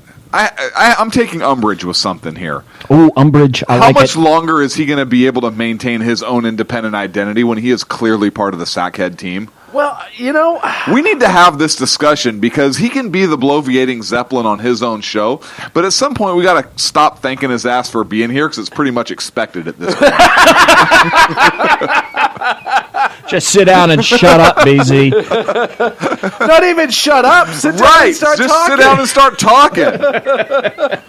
He's Sackhead BZ at this point. Yeah, you get his own commercial every time he sits in here. Well, yeah. Okay, I like that. That works for me. It's a very, very good point. Thank you. You've been listening to the Sackheads Radio Show. We'll see you next week right here on the SHR Media Network. Tuesday night of election night. Ooh. There will be an election night special here. Say election night like Little Kim would say it. Erection night. Oh, they're going to have erection night. That's my favorite night. And it's not too far away. It's Tuesday, November 8th. Yeah. 2016. When are we going to start? Do you know? Days. We only have 2 more Sackhead shows before for the erection night. Are we going to be starting at 8 o'clock normally? We will Pacific? start at 8 o'clock. Regular early time? on election night. Oh, erection night. That's right. Erection night, we start early. We will start. We'll start at 6 because Yeah. that's when Ken would normally start our time. 9 on the East Coast. And okay. Good. So we have Good. to bump him. Got it. And that's usually when the numbers start returning anyhow, about 9 p.m. on the East Coast. And we'll Yep. pick it up and go through all the way through Hawaii, hopefully. Hopefully we'll get some definitive numbers. And We're not going to bump Ken. He's going to be part of that team, hopefully, too, like he was. Well, absolutely. But it's also, We need kitten. Everyone needs kitten. everyone needs their kitten. So make sure you check us out. Election night. Erection night. Erection night. Hello. That here still on makes me laugh. I'm Sackheads sorry. Radio Show. We will see you next Wednesday. Have a great rest of your Well, week. they'll hear us. We wouldn't literally see them unless we FaceTime them or something. The best late-night conservative talk show in America, Sackheads Radio. And listen, there are no people better on the air to give you the best conservative talk, the Sackhead Sean and Sackhead Clint. And we're working on the immigration papers for a certain other guy who happens to work here too. For those who are tuning in around the world to the best in late night conservative talk, Sackheads Radio. Sack Dude. Sack Dude. Radio. Sack Dude. Sack Dude. Radio.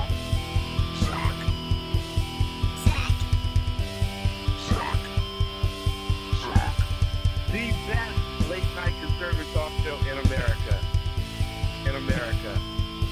In America. Philo. And in this web was a large, I'm pretty sure it was the biggest spider I've ever seen.